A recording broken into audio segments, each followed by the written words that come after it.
What up, though, One Pride? This is the Roar of the Lions UK podcast, the podcast where One Pride goes worldwide. My name is Anthony Fitzpatrick. I'm joined this evening by Ashley Soden, which can only mean one thing. No, it's not the college podcast this time. This is the main Detroit Lions podcast that we are doing this evening, and we are reviewing the NFL Combine. Ash, first of all, how are you doing? Second, how have you enjoyed the Combine? Oh, I'm doing good. Did my I don't say my own version of Combine, but those who watched us obviously last year know I play flag football. It was the first game day pre-season tournament for that, so feeling the effects of, running at people, waving my arms in the air like I don't care for 3 hours straight. I'm feeling the effects of that even a couple of days later. But as for the Combine, I loved it, obviously. Bit sad that some of my favourite prospects will now put themselves out of the range where maybe I'll be happy with them. Jihad Campbell and Maxton Hairston, I'm looking at you two little bastards. But yeah, it was a good little time, obviously. Just a shame that quite a lot of big names basically sat out all the drills, so we didn't get to see them put their athleticism down, but at the same time, did they really need to do it? Probably not, so fair play to them not risking the injury like Amarius Mims last year. Or got a helm this year, Paul Barnes. Did you see his ankle after his run? My God. That.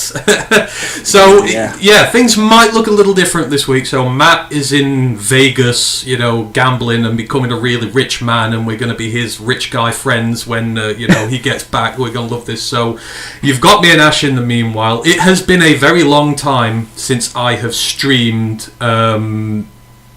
So if there are any issues with the audio or anything, I apologise. It's been a while, so bear with us if there are any technical difficulties, if anything lags. Just let me know. I'm hoping we're all good. I ran a test stream earlier and everything seemed to be alright. So yeah, you're going to be getting me while he's gone doing this. So yeah, bear with us, but we'll move on. Let's just get all the housekeeping out of the way and then we'll get on with the things this evening. So, Roar of the Lions UK Discord, if you want in on that, let us know. We will send you across a link for it. College podcast, we will do at some point later in the week, me and Ryan, probably similar Combine-y stuff this week and other rankings for the NFL draft, maybe now the Combine's over, etc. We will let you know about the date for that in due course. Don't forget to like and subscribe to everything, YouTube, Twitch, all that good stuff. We really appreciate your support there. I'm sorry this is just on YouTube this evening, but I'm trying to maintain as much bandwidth as I can to keep this stream nice and fresh, so sorry to the regular Twitch listeners, but I'm not deliberately ignoring you here, but yeah, we appreciate your support on everything there. Lions Nation Unite as well, Herman Moore's pet project to bring together the best in Lions content creators across the web to come into one forum to talk everything Detroit Lions. So come check us out on that if you do get an opportunity as well. And don't forget we're monetized with monetized, we've got Twitch, all that sort of stuff. So if you want to support us that way, great, but if not, just we love having you in the building to chat football with us first and foremost. And we got a feedback form as well, so any comments you got about the shows, anything you think we do better, etc. Don't say more Matt, because I get that, but just let us know. We will take that on board. Big shout out to everyone who's in the building with us. Mike Barker is in there, Brent is in, Colton's in, one Ellie Soden's in. No, I don't know. You might know that one there, Ash. So, welcome to you all. Hope you are all doing great. So, we're just going to go through a little bit of news to start this before we dive into Combine stuff. It's been kind of quiet, maybe, given that Combine, a lot of deals can happen. There's been some deals other than the league, but for the Lions, relatively quiet. But we have one bit of news to report in when it comes in terms to the roster, and I'm going to turn this over because as a special teams aficionado, I feel like this is where it's at. But Lions, one of the Lions team captains, long-term player, Jalen Reeves-Maybin, is going to be cut come the start of the new league season. Obviously, he is officially the highest paid special teamer in the league. His the cap cut is going to save the Lions about $2 million going into next year. But I mean, I don't know, Ash. What do you think about this one? Like the Lions, we're not strapped for money going into next year. We've got good money, so this doesn't save too much on the top of it. But he did have the neck injury last year. 10 games is the least amount of games he's played since 2018, and whether something serious might be lingering on with that. What do you make of the move, and why do you reckon they've done it? Because I've not seen anything official really as to why it's been done so far. Yeah, the suggestions it is just a neck injury, and that we want to get younger there. So when obviously he was put on IR with a neck injury, we signed a certain Ezekiel Turner to replace him and took over his role. Very much younger. He's 24. Well, JRM's pushing his 30s now, and will probably have a lower cap hit. So it's just a combination of I need to get younger there, maybe have long-term plans there, because of course going into next 2026 season, we already have one linebacker currently under contract, which is Jack Campbell. So maybe getting Turner back. Recording again, in progress. While Turner didn't play the best on defense this year, especially against that Bills game where he was basically picked apart over and over again with the crossing routes with Ty Johnson. But special teams did well enough, knows what he's doing there, did it for the Cardinals before we signed him. He's a lot younger than JRM, and just gives us that bit like long-term security. Maybe it's fair to JRM, then he can find somewhere else to take him in. Cough, cough. The Jets, maybe. I know they've got Quincy Williams and a couple of other really good linebackers, but special teams wise they weren't good last year, and he knows AG's system very well, having been in it twice now, for a good couple of years now. So fair play to him. Like, festive vet here, obviously was the NFLPA president the past couple of years, key locker room guy, but we need to get younger and cheaper, unfortunately. So wish him all the best, except for if and when he plays the Lions again, in which case I hope you have the worst game of your career, boss. Yeah, I mean, it's surprising for me as well. I mean, given some of the things that Brad did say in his press conference that we'll talk about in a bit, he has mentioned the injury bug and, how free agency is going to be based around injury. So it kind of does feel like maybe we're just trying to get healthier for one, but JRM's always been a standout guy for us, and of course we wish him nothing but the best for the future. So we'll see where he lands. Could be the Jets, but he will certainly get home. Someone will take him in very quickly when the league season opens next week. We're not that far off now. Free agency is close. Man, I am looking forward to it because it's been boring before all this is happening. I'm looking more forward to the trade market than free agency currently. That's going to be good stuff. Other news broke just a couple of hours ago, and it's igniting a lot of debate in Lions land at the moment. I'll take a trip back in time here on the Nostalgia Tour. Darius Slay is going to be released by the Philadelphia Eagles heading into free agency, and he is there to find himself a new team. And of course, whenever a former Lions favourite comes back on the market, there's always chatter about whether they're going to come back or not here, Ash. And I know I've seen a lot of people already getting the Slay jerseys out, getting ready for him to return. But, as Jeremy Reisman at Pod so rightly put out as well earlier, schematic bits there that he might not work with us here are also into equation. And plus, he is getting on in age. He has just won a Super Bowl, and we need to go win one. So are we going to go on a trip to the Super Bowl or on a trip back to 2018? There's a lot in play here. What do you make? I mean, the decision for them to let him go, obviously that was quite, to be expected. But do you think we should go back and bring him in? What are your thoughts? He didn't. When I say didn't really help matters, it certainly helped ignite the sort of rumours a couple of weeks ago when he appeared on the St. Brown podcast and basically insinuated he wants to play one more year in the league, and that will be in either Philadelphia or here. So I can see why as soon as it happened, everyone's leapt onto it, because he's basically said it himself, and it would be a nice kind of veteran mentor for Terrion, for Ennis, who obviously didn't play much last year, plus any potential cornerbacks we bring in the draft, because of course any good team nowadays should draft at least one corner a year in the draft. It's going up there with offensive line, you should always draft one of them. We're not going like 10 years back where it was like, oh yeah, every good team should draft a QB every 2 years, and then suddenly we end up with Brad Kyer on the roster looking at you, Mr. Baseball Bat in the War Room. I'd like it. Like, I know obviously there is some schematic changes. Obviously Philadelphia, he didn't play as much man coverage as we like to do here. We obviously play it the most in the league, as I keep pointing out pretty much every week. But there's a veteran guy as a depth. Like, again, we saw this year we need startable cornerbacks. You can't just have 3 good ones. You need to have 4, 5, 6 who can all step in and do stuff.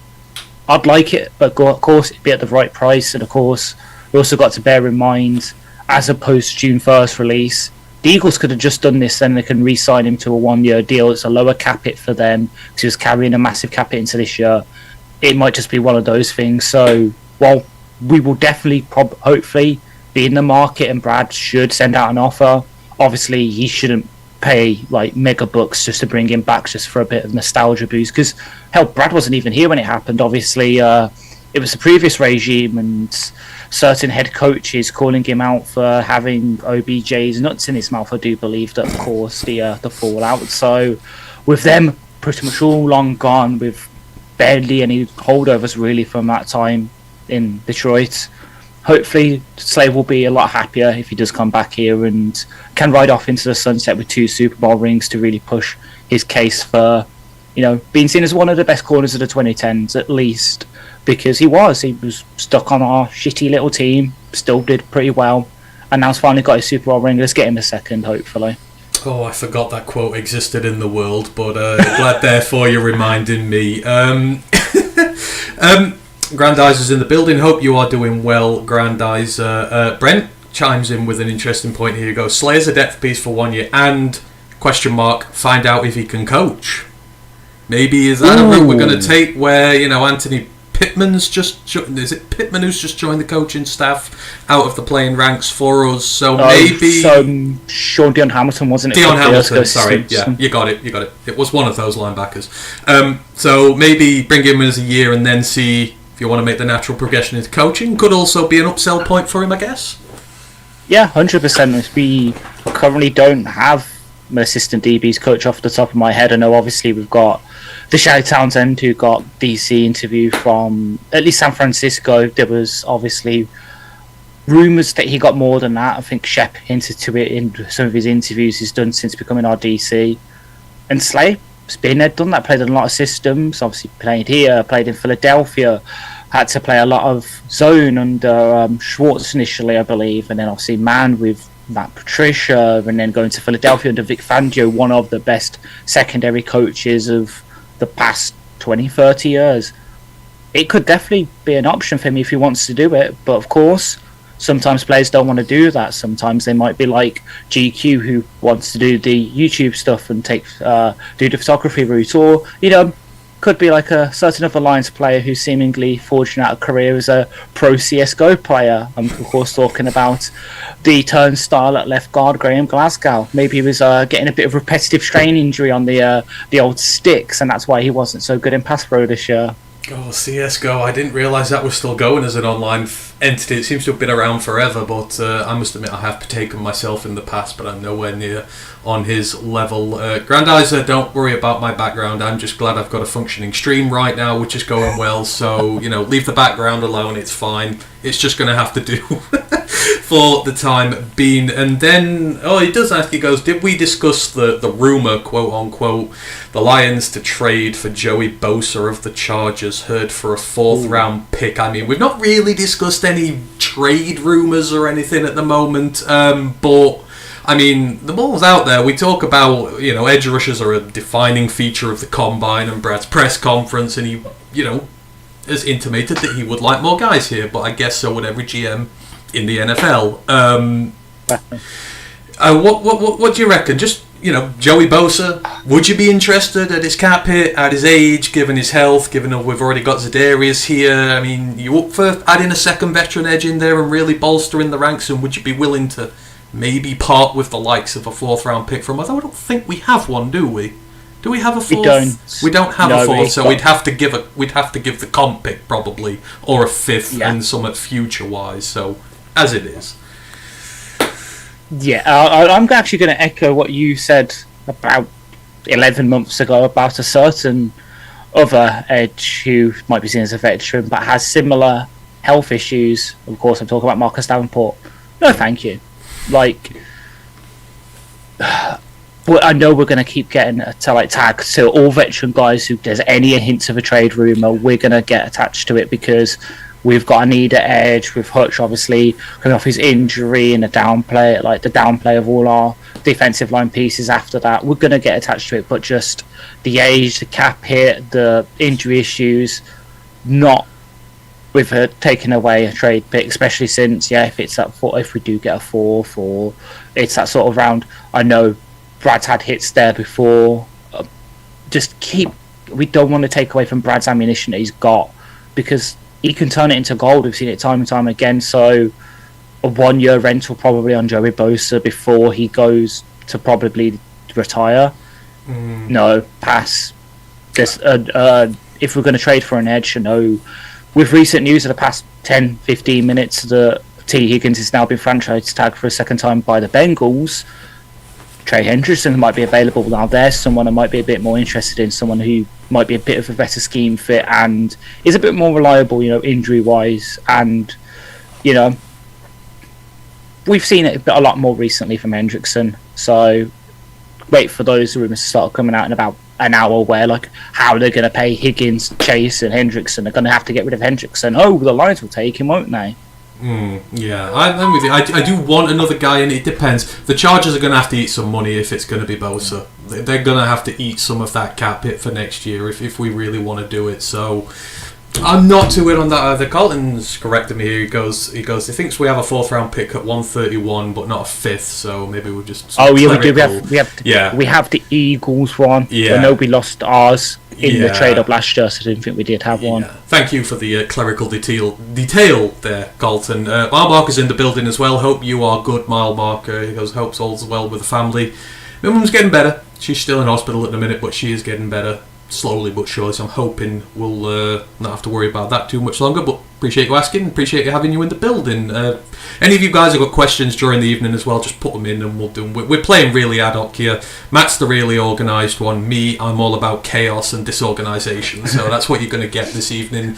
The other, I guess we sort of discussed this a little bit before we came on, so there's a certain former Lions coach who's been running his mouth off a little bit in the last week, or some claim he's been running his mouth off in the last little week, and it's causing a little bit of a hoo-ha, and maybe we'll just address the elephant in the room a little bit here. But of course, Ben Johnson and his Chicago Bears, now obviously he became public enemy number 1 when he went there because, they're in the NFC North, etc. But his comments about Caleb Williams during the Combine recently about how it's great to not be on the receiving end of a dual threat quarterback and instead to have one at his disposal, and of course he's going to pick up his new quarterback there, but some have said that it can be done without maybe the barbs towards, no names have been mentioned, but it's quite easy to glean some of the stuff that he's insinuating that he's not had in the past there. Is this just a whole bunch of nothing, or, are we right just to be a bit, come on Ben, show a bit of class here. Dan wouldn't do that. I don't think Dan would do that. So, I don't know, what do you reckon about what he's been saying? I'm halfway between it, I listened to the Pride of Detroit podcast where they kind of recapped the Combine while I was on a walk today. And actually they made some very good points that I hadn't really considered thinking about it, but it's obviously him being a first-time head coach. He's just come from Dan, and obviously everyone will probably remember what happened with Dan when he first became our head coach and how the outside audience to his comments reacted to what he said. So obviously we're going to bite off a kneecap stuff, and coming out to a press conference in a helmet because he's the Detroit Grand Prix Grand Marshal. We're not the audience for his comments anymore, so maybe we shouldn't bear them too much mind because they're meant to fire up the Chicago Bears fans. Look at us, we've got a good QB, he's got all these tools, and maybe now we've got a guy who can bring him out. But at the same time, you can do that without throwing those sort of barbs. Obviously, there was that one about having a dual threat QB. There was also another one he mentioned on an interview with Mike Florio, who I know isn't the best regarded name in Detroit anyway, with some of the shit he said over the years. But then he was saying, we ran that play with Penny loads of times in 3 weeks before in practice, and he threw a better spiral than some players on the roster, and we're just wow, you've only really seen 5 players on the roster throw a pass, and that's Sewell, Monty, Goff, Hooker, and Nate Sudfeld. Easily better than Nate Sudfeld. I'm actually 6 and I'm a raw. Yeah. Can't forget the man. Don't disrespect him. You'll be on his list. But, I'll take it. Any publicity is good publicity. But no, yeah, like we can easily say he's better than Nate Studfeld. That's easy. Like probably stick me a quarterback probably for a better spiral than Nate Studfeld. But yeah, again, seemed like a bit of a bob towards Goff, and I know Ben and Goff didn't really have the best working relationship, at least initially. That they had to learn to work together. But at the same time, it's probably just Ben working out his niche. He's supposedly an intense, passionate guy, which we didn't really see in the media here. But that's what's coming out, and he's just misphrasing stuff, not really thinking about his wording, just trying to say the right things for his own fans. We can't really blame him, but I know obviously it pissed Kirby and Amikov, so if they're pissed, we've got to be pissed. Phrasing, we need to get that Archer phrasing thing up, because every time he's saying something, like, we'll get Archer there and we'll do that. But yeah, I'm with, it's like, I'm not going to get wound up by this. If anything, let Goff see this and be like, oh yeah, that's what you're going to do. All right, okay, let's go out there and absolutely destroy them. Let's see how good your dual threat quarterback is when he's getting sacked 10 times a game. Then we'll just see it. You're going to be on the other side of the fence, right? You've got a dual threat quarterback, but you're going to be on the other side of the fence of not having a good offensive line for the first time in your career. You've only ever known an elite offensive line, Ben, and you've got to either go out and pay for one this year, which usually doesn't work, see Nate Davis, or you've got to go and draft one, and they won't be great for a few years. So yeah. Plus saying bulletin board material for Goff. Well, we know how petty the regime is. Basically, pencil in at some point in one of the Bears games this year a Goff read option touchdown.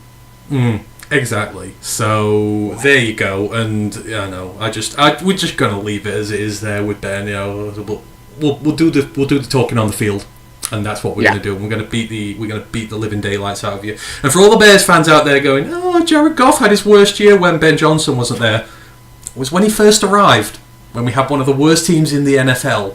So go suck it. There is absolutely no correlation there to it just been Ben that made Goff. Like, they've developed together, and they're both really good as individuals as they are as a team. Exactly. Like, oh god, it's been giving me flashbacks of hoping that bloody Brashard Perriman will be a good receiver and him getting cut in 53 breakdowns, and our wide receiver 1 getting a career-ending concussion against the 49ers. Like, come on. Yeah, exactly. Come on, we can't all have, what was supposed to be one of the best wide receiver trios in the league, and oh wait, you still haven't got a 4,000-yard passer, you stinkers. He had a 4th round Amon-Ra St. Brown as a rookie as his main option. Enough said. Or TJ, I guess, but Quintez Cephas. Was one of our leading receivers. These names. This is going down a dark path. Let's return to happier times here right now. Grandizer's got a shout out for you, Ash. Ash is the ultimate co-host who he goes wherever direction the stream goes, whether it be Matt's organisation or my disorganisation, super versatile, always with the stats and numbers. Yes, he is indeed. Marmarker goes, all I could think when Johnson threw shade on Goff, Ben once asked him to fumble the ball, Goff said no. Yes, he did. He did the stumble rooski, but they didn't actually drop the ball. So yeah. Carlton, we will answer your question when we go into the combine stuff now, because we'll be talking about that anyhow. So I think that is just about everything news. Anything else news-wise you want to mention before we go into the combine stuff?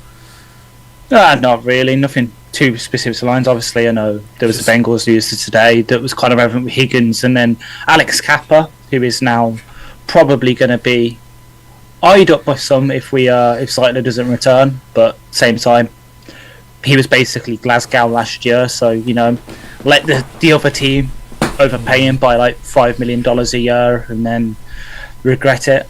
Not for us. Absolutely. Trade market's going to go crazy this year. There's so many people getting put on the trade market right now. The one trade that has happened, Debo is now in Washington.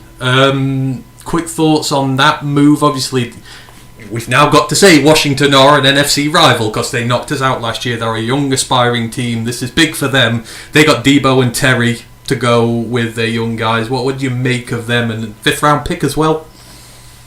Yeah, I know everyone was looking at a 5th round pick like that. Come on. Like, some were saying they could have got a lot more for him in terms of San Francisco, getting more for him. Some are saying you paid for the 5th for him. Like, there's this very wide range of markets on him, but it's good. finally Scary Terry will have someone who can take the heat off him consistently. I know there were some breakout stars for Washington last year. We know they're better than most teams because they're doing what happened.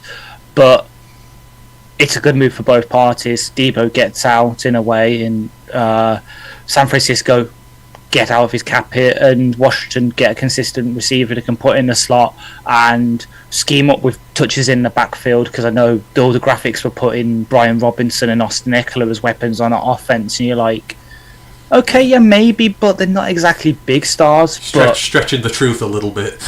Exactly, stretching the truth a little bit, but it just gives Daniels another weapon. Hopefully for him, it will stop any sophomore slumps. Obviously, we want him to have a sophomore slump because it means that we don't have to deal with him next year. But I like the move for all parties, and can't wait to see where he goes in fantasy, which I know is a massive look ahead. But it's probably going to keep him around that same fantasy stock of a second-round pick. I am going to deliberately, purposely tank the Commander season by picking Debo Samuel in fantasy football. Yeah, that's the way. Debo Samuel had the same amount of receiving touchdowns as Dan Skipper last year, I believe. They both had one apiece. That is there we true. go. So I will do my part, and I will suck at fantasy football again to make the Commanders bad. Brent goes quickly. Debo for a 5th round pick means DK Metcalf is worth blank. Ooh. Second. They're not going to get the first they're asking for. Ooh. Because obviously there was the reports was, and they're coming out of Combine, the Packers have been talking to them, and it was their first round pick this year, and then either Dobbs or Dontavian Wicks. They're not going to get that. But DK, about the same age, but less injury concerns, and a better receiver. Like, Debo's the better offensive weapon for sure. DK's the better receiver. Absolutely. Have you been reading the new scrolling widgets today as well that I've put down on here? Have you been looking at the bottom? I've put some new scrolling widgets on, done some advertising for draft prospects. There's one I took a little digging on there, but you can read through them as you go along. But yeah, I thought they were quite funny. So let's move on to the NFL Combine. Obviously been taking place for the last week in Indies, just wrapped up today. The last guys are going home, and it's been a good Combine as always. Obviously there's a lot to go through. Guys who are falling, guys who are rising. Maybe the Lions draft needs have changed, the people they're looking after have changed, so there's a lot to go through. So I'm going to try and start with Brad and Dan, because obviously they've done their press conferences while we've been there, so maybe have a word on what they've been chatting about, and then we'll have a look at some of the draft prospect interviews in terms of who the Lions have been interviewing, and then we'll dive down into some of the position groups, who's done well, who's done bad, and then we'll give our overall thoughts. So if you've got any Combine questions, just put them in there. We'll answer them as we go along. And maybe to end the show today as well, Ash promised Matt he was going to do something the other week, which Matt laughed at and thought was not going to be possible, and he should have known better, because he did. We now have an affiliated ranking of every single long snapper in the NFL. So if you want that to go in the show today for Matt to listen to while he's in Vegas, just let us know, and we'll see what reaction for that is like. But he's done it. Don't ever challenge Ash to do something, because he will actually do it on you. But let's move into the Combine first and talk about Dan and his interview. And Dan, he talked a lot about the coaching staff, so not so much about the prospects here necessarily, but he was talking about, obviously this is the first time he's really had to rebuild the staff here. He's talked about going through the process of having to build the staff to begin with, earning their trust, trying to get this whole thing in place, and now it's about reloading up for round 2. And he mentioned, they have been so thorough with these appointments. They've interviewed, I think it was about 26 guys, was it, all together for their positions. It's up near to 30. They've been very thorough. They took their time with it, and they think they've got one of the best staffs going now. And particular praise from Dan was again pointed out to Tashard Choice, our new running backs coach, who people have just been falling over themselves really to lay praise to. And again, this is the guy who he's responsible for Jaden Blue this year, Bijan Robinson, Rashawn Johnson. There's just been a factory of guys come through this Texas system, and what a lot of people won't know is, against a background of serious injury as well, like he's lost a lot of his top guys in recent years. They lost their top 2 running backs for this coming season, and he's still produced Jaden Blue out of nothing. This is a system that has been great, that is producing a lot of talent, and he thought we weren't going to be able to get this deal done, and he was surprised when they did, but in the best way possible. But for Dan, it's, this is one of the greatest things he has done here, him and Brad, is the staff they've assembled, which is giving us the best chance possible. And for me, I have every faith in them going forward that they've done it again. But, Brad spent a lot of his time talking about the staff here, and rightly so. Yeah, 100%. So, it's come out, well, it's obviously, he did all this stuff for Texas, obviously Georgia Tech as well, with Gibbs, she recruiting him, they're supposedly close. And also Jordan Mason, who people might remember this year being on the 49ers, being their starting running back for a couple of weeks before he too went down with injury. And he was interviewed a couple of years ago when we lost Deuce to the Panthers, when he wanted to go back closer to home because of the family illness and that. We interviewed choice for it, and ultimately we went with Montgomery because it was seemingly the better fit at the time. But now, because a new opportunity came up, we gave him a call up again, and he came up to us. It's the same with Roll. Supposedly, when Ben moved to offensive coordinator permanently, we were looking around for a tight ends coach, and obviously we hired Steve Hayden out from Arizona. But again, we interviewed Roll. We kept the Rolodex open, and now there's a chance again. He's had a couple more years in the college ranks. Went obviously to Iowa State this past year, which we will mention again later, I think, a couple of times, because there's quite a couple of good guys from there that did really well this week.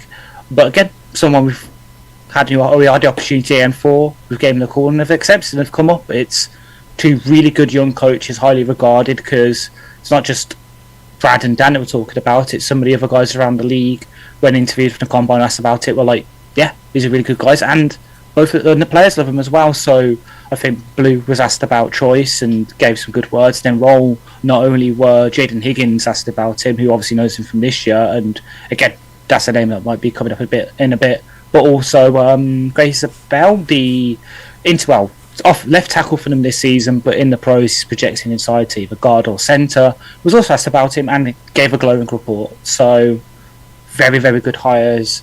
Same with Morton. Like, some of the stuff that's come about him, supposedly he has an encyclopedic photographic memory of offensive plays, so we're not going to exactly lose all our spark with Ben going elsewhere. No, absolutely. Basically business as usual.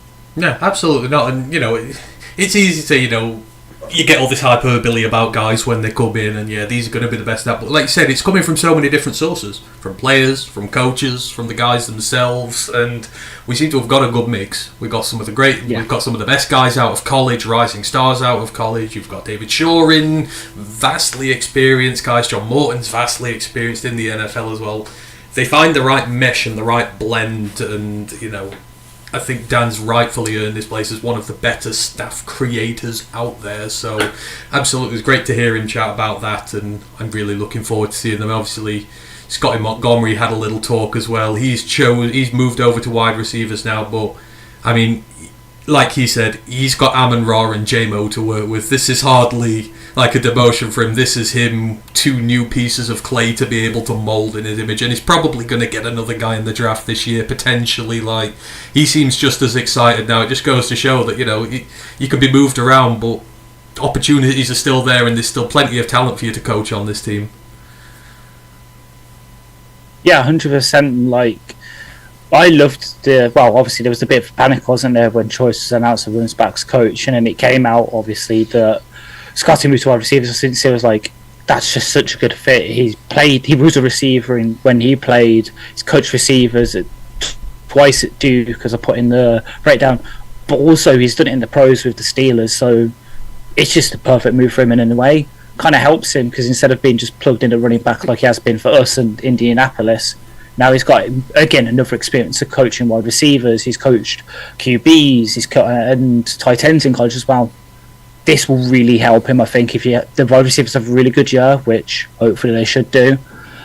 we might have to prepare to lose Scotty next year, because if he's done what he did with Jonathan Taylor and Colts, and then with Gibbs and Monty this year, and then with receivers potentially next year, teams will be very, very stupid to not interview him for either offensive coordinator or head coaching jobs next year.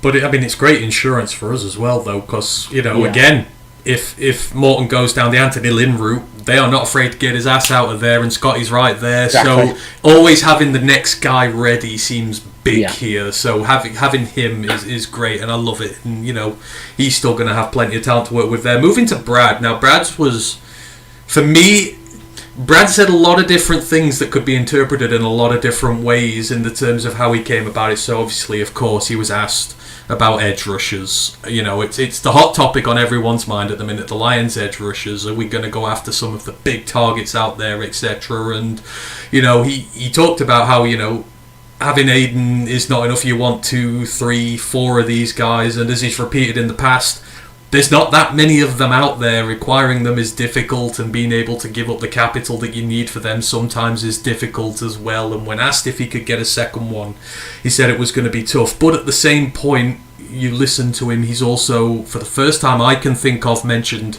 Super Bowl. Certainly when it pertains to the roster, and that been the expectation. Now obviously we've been from a position where we've been building for years, and you hear the comments about free agency where we need to be selective, we need to be mindful of injuries. For me, this was kind of the first time I've ever heard him, and I'm like, this feels like maybe the strategy changes, not in so much as that we're going to go out and spaff all our draft capital and stuff like that, but we're going to go out there and maybe get guys who don't have the injury history, who, still got the production. Because we've done a lot of flyers. That's how we got good deals. Injury guys on flyers. Maybe that strategy is going to change a little. And maybe guys on the team currently who've had their injury issues and that might be next out the door. And there might be a bit more of a hardline policy on that. And so, a lot of different bits in there, but I don't know, what did you take from it? What did you take away from what Brad said?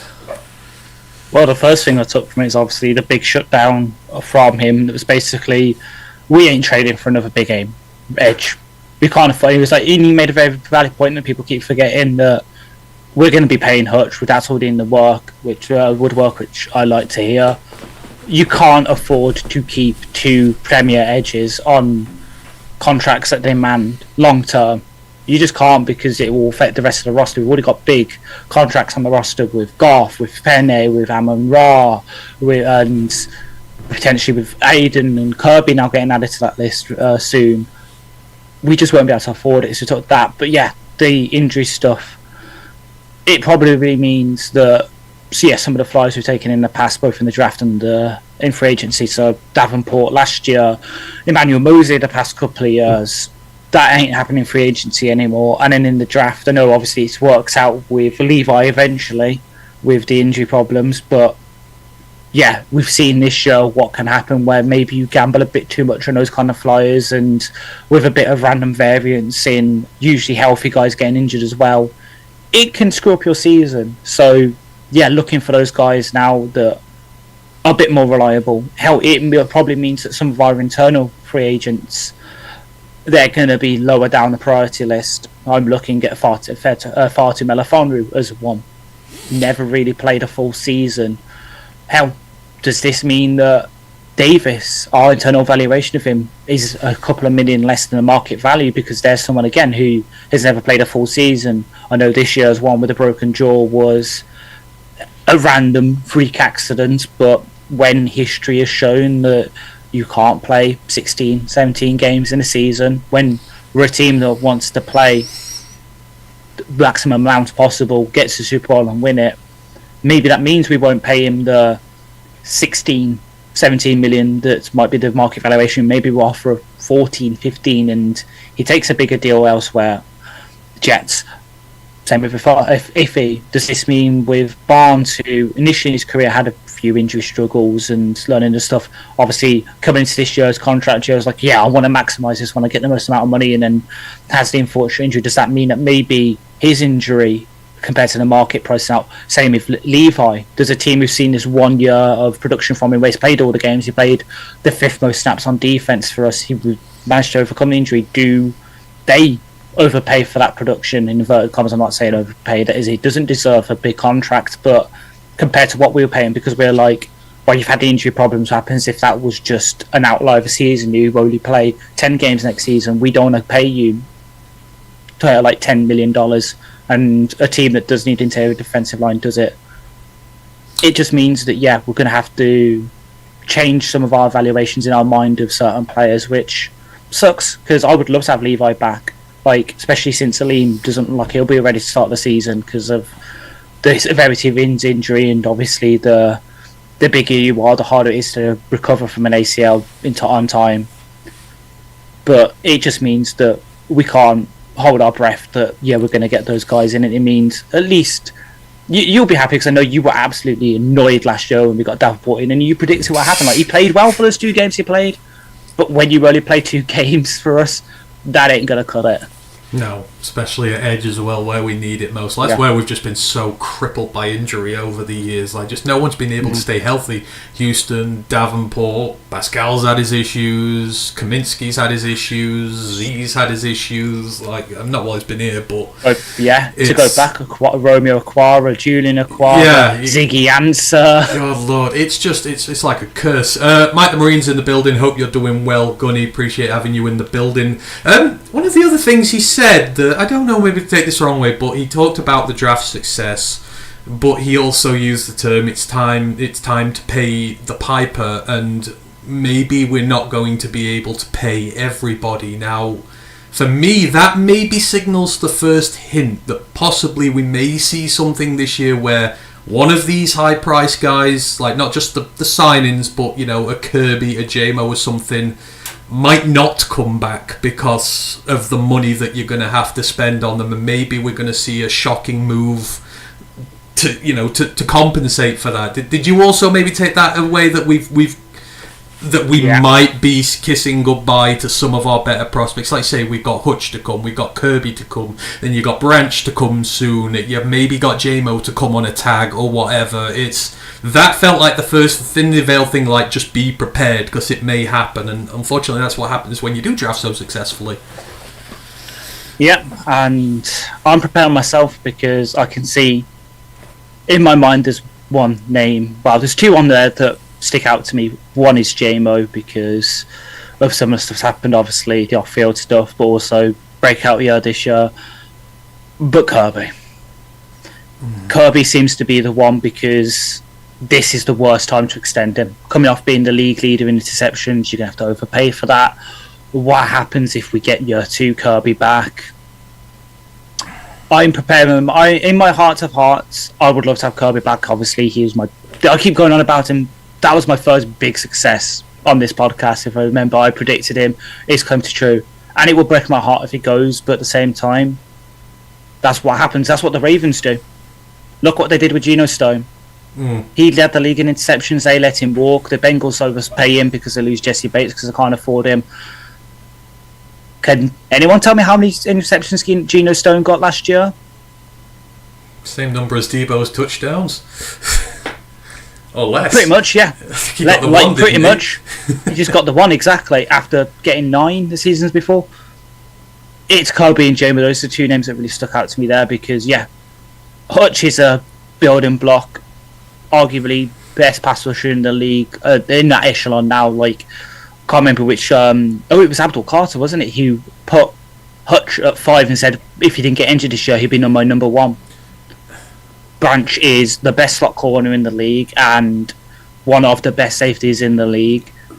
Bit younger, we've got a bit more time there. But Kirby, yeah, this breakout year might have hurt his time of being a Lion, but at the same time, he did come out this week and say he wants to be a Lion for a long time. So maybe he does let us get a hometown discount because he likes it here. He knows he'll eventually get the pass rush. He's got a coaching staff that trust him, and obviously the guy we got to coach in safeties, we got the best out of him, and he's still around, and he officially got the safeties coach title. So maybe he's just found his perfect fit here, as much as he hates the cold weather, being a Florida boy at heart. I think it's Branch that throws the wrench in this, isn't it? Because, like you say, he's a year behind him, and he's got the positional versatility which Kirby doesn't, which is not a knock on Kirby at all. It's just how Branch plays, and like, can you afford to pay both of them in the next 12 months when you've got all these other guys to pay as well? Probably not. Not many teams carry two highly priced safeties on there, and even if you go to corner, what happens with Carlton Davis? So yeah, Brad's very much in the... Yeah, I took a lot from this. Like, we could go a number of different ways, but I think there is going to be a slight shift we're going to see now. Because like he acknowledges, you've got to get to a Super Bowl now. You're going into year 5. You know, it's the magic 7-year rule. 7 years, you generally don't win one if you don't get one in your first 7. You've got 3 seasons to go. You've got to start prioritising that. So, but I just love listening to him talk as well. In terms of like talking about the combine and the actual players, it's very rare. Brad is always very, reticent with details when it comes to talking about draft classes and that. People say these are good classes, these are bad classes. He's like, well, it's all on a case-by-case basis. He never gives it away. Even he said this year defensive line talent is absolutely stacked.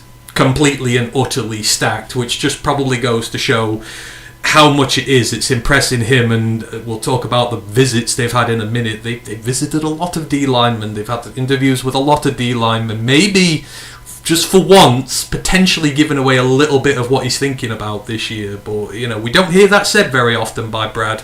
But he went all in on the D-line this year. Yeah, he really did. Like, because he said the full quote was like, I spoke to Ray, who obviously was a former defensive lineman. Where Brad was as well. They both played defensive tackle. So they know what they're talking about. Unlike, a certain GM who is GM for another team in a division who played a lineman position but seemingly can't draft that to save his fucking life. But yeah, they said it's the best one they've seen in a while. And it kind of bears out. I know we won't be in a position to get some of the top talents, like barring a gas mask bong situation like Lemry Tunsil. We're not going to get Abdul Carter or any of the big guys, but the guys that will be there at 28, 60, 101, hell, me and you both profiled some guys that will be there at 60 and 101, depending on your boards, that arguably we're going very above that. So for you, it's the SMU deal offensive only, Leisure Roberts. For me, Ashton Jott. Those are guys we have a 4 round above where they're currently projected. If we get them there, those are steals.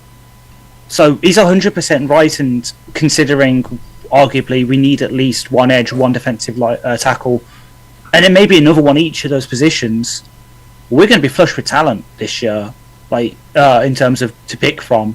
Hell, even at the bottom of the 7th, there should be some guys there who'll be like, how the hell are we getting this guy who was, I don't know, I'm going to put Jar Joyner there because obviously I profiled him. While he's not the perfect guy, there's someone you can, at a push, stick in at rush end and be like, you can at least get me a couple of pressures a game for a game or two because Hutch is injured and we need everyone else to play different positions. Defensive line will be it should be and probably will be a main focus for us this year, and I'm all for it. Yeah, absolutely. I think we're certainly going to see some action there. Obviously, free agency shapes a lot of this, but I think he gave away a little bit about what he wants to do here. So, but I could listen to Brad all day, every day, when he's chatting about this sort of stuff. And yeah, he's going to have done some cooking this week for sure. Right, let's move into the combine a little itself, and we'll go through the list of guys the Lions have met with so far and just take a look at what they've been doing. So I'm going to use Mike's one here. I know there are a few out there, but certainly edge rusher is the dish of the day with these. There's quite a lot on here. So in terms of edge players, Lions have had formal meetings with the LSU edge Savion Jones, the Marshall edge Mike Green, the Ohio State edge Jack Sawyer, TAMU edge Nick Scowerton, Auburn edge Jalen McLeod. We call outside linebacker edge. We'll put them in there as well. So Jihad Campbell is on that list. He can play on the edge as well. Colin Oliver, who Eric's been talking about playing, one of the few guys who can play the Sam role there. I'm not putting Howard Cross in this because he isn't, and stop, doing him as such. But and these were a lot of the early interviews, obviously, but they're taking a long look, and this is all the way through the draft, but specifically a lot of guys day one territory here. Mike Green, Jack Sawyer, Nick Scowerton, Jihad Campbell, they're certainly here. They're doing their due diligence on the guys on the top. There's that many guys there. You've got to do it, but certainly no mistake here. The Lions are going big at the edge position, and certainly with their interviews, that would indicate as such. Yeah. So some of them, you definitely need the interview with. So one that sticks out with obviously the stuff that's come out finally, in inverted commas, over the past week about him is Mike Green with the off-field allegations about him that caused that suspension and transfer from Virginia, but also seemingly dating back to high school. That seemed like a key into to have, just to pick his brain, because you need to know if we take that guy, if he's there at 28, is it worth taking him? And we don't know. The only thing I can really say is fair play to him for, obviously he didn't confirm all the allegations, but it was like when he was asked about it at the podium, he was like, yes, there were things there that caused my suspension and my transfer, but he didn't go into them. Fair play to him, not for like fully owning up, but not doing what certain prospects have done the past couple of years. I'm thinking about a certain joyriding Georgia defensive tackle who skipped out on the combine completely. At least he stood up and faced the music in a way. Though it's also telling that another guy who got very similar allegations about him in Tennessee edge, James Pierce Jr., he's not on this list. As far as we know, as far as we know, we had 31 listed here. 31 interviews supposedly. You get 40. So he could easily have been one of the other 9 that we just don't know about. But with the anger issues that supposedly about him, it's kind of telling that right now we don't know if we met him, because we should have. Hopefully, we should have done, just to work out if those anger issues are worth taking off our board. Like there's supposedly rumours coming out from the combine that executives at various teams have said the depth of those, they've just took him completely off the board. He's going to fall. We need to work out if that's right. But then the others, Savion Jones, we obviously map profile for us a couple of weeks ago. Third rounder to early day 3 kind of guy, will play the big end for us. Good to get him in. Jack Sawyer, Nick Scouten, those are 2 guys that, despite what some people might say about them, they should be in play at 28. Especially Scouten, I absolutely love that guy. After watched a bit more of him, obviously Campbell I profile for us a couple of weeks ago on our Edge show. We'll get on to him in a bit, but probably won't be there at 28 anymore, which sucks balls. Colin Oliver is someone that now, because we met him and because of what Eric said about him, he is on my list to watch. But it's as you say, it's a nice range of guys, and just highlights the need. Obviously, we know we need edge, but just highlights that they are doing their due diligence on the guys that they think can fit and will be there. So I'm very happy with that list. Yeah, absolutely. They're certainly doing their due diligence here. In terms of the more interior guys, there's only a couple. So Notre Dame defensive tackle Howard Cross. He is not an edge. He has spent his entire career at 3 Tech for them, forming one of the best D-tackle tandems in the country over Notre Dame the last few years. Obviously now a Natty winner, and then another Natty winner, Kenneth Grant, in there as well, the Michigan D lineman. Now, that's very much in trade-up territory there, Ash. Brad loves his trade-ups. But if you want to go and get Kenneth Grant, you're very much in trade-up territory here. But if we are going to move to more of a 3-4 system with him here, we need another DT. Now, the list is not as big, but again, this is be-all and end-all. You've only got 45 interviews at the Combine. There's only so much you can do, but certainly very deliberate ploys here from these. And again, guys who Howard Cross is going to be probably day 2, something like that. Kenneth Grant's going to be 22 to the Chargers at the very latest, but that's very much a trade candidate there, Kenneth Grant. If you're going to go up, he's the sort of guy you go for. Yeah, 100%. And obviously, I say that, obviously some of the performances this week from guys in his position group may push him down a bit towards us, but you're still probably would be very stupid if he doesn't take him at 22, because that's one of the Chargers' big weaknesses for a while, is that interior defensive line. But I love him here if he do goes that 3-4, like I've been predicting ever since we hired Casey Rogers, because that's the system he runs. Bloody Kelvin used to run in a 3-4 both at college and then here for a bit. It just makes sense that we move that. So again, doing due diligence on the interior defensive line, especially since we need another starter there, even if we do go to it. And Pascal moves to that sort of defensive end kind of role that Clyde Chansey played for Tampa in the system. Just need bodies there because it's the most high impact position probably in the league, along with offensive line and running back, is that D tackle room, because you're just going bang, bang, bang every king rep. So do not do diligences there. I do like Grant Cross because we met him. It's now again on my list to watch. So looking at his PFF, yep, that is a 3-4 defensive end. So yeah, again, signalling that maybe we are moving to that, and means we have to again just start archetypes in our head. So I'm happy with both of them. Yeah, absolutely. Thank you, Carlton. I like the sponsors on the scrolling line. I spent I've seen the one you were referring to earlier.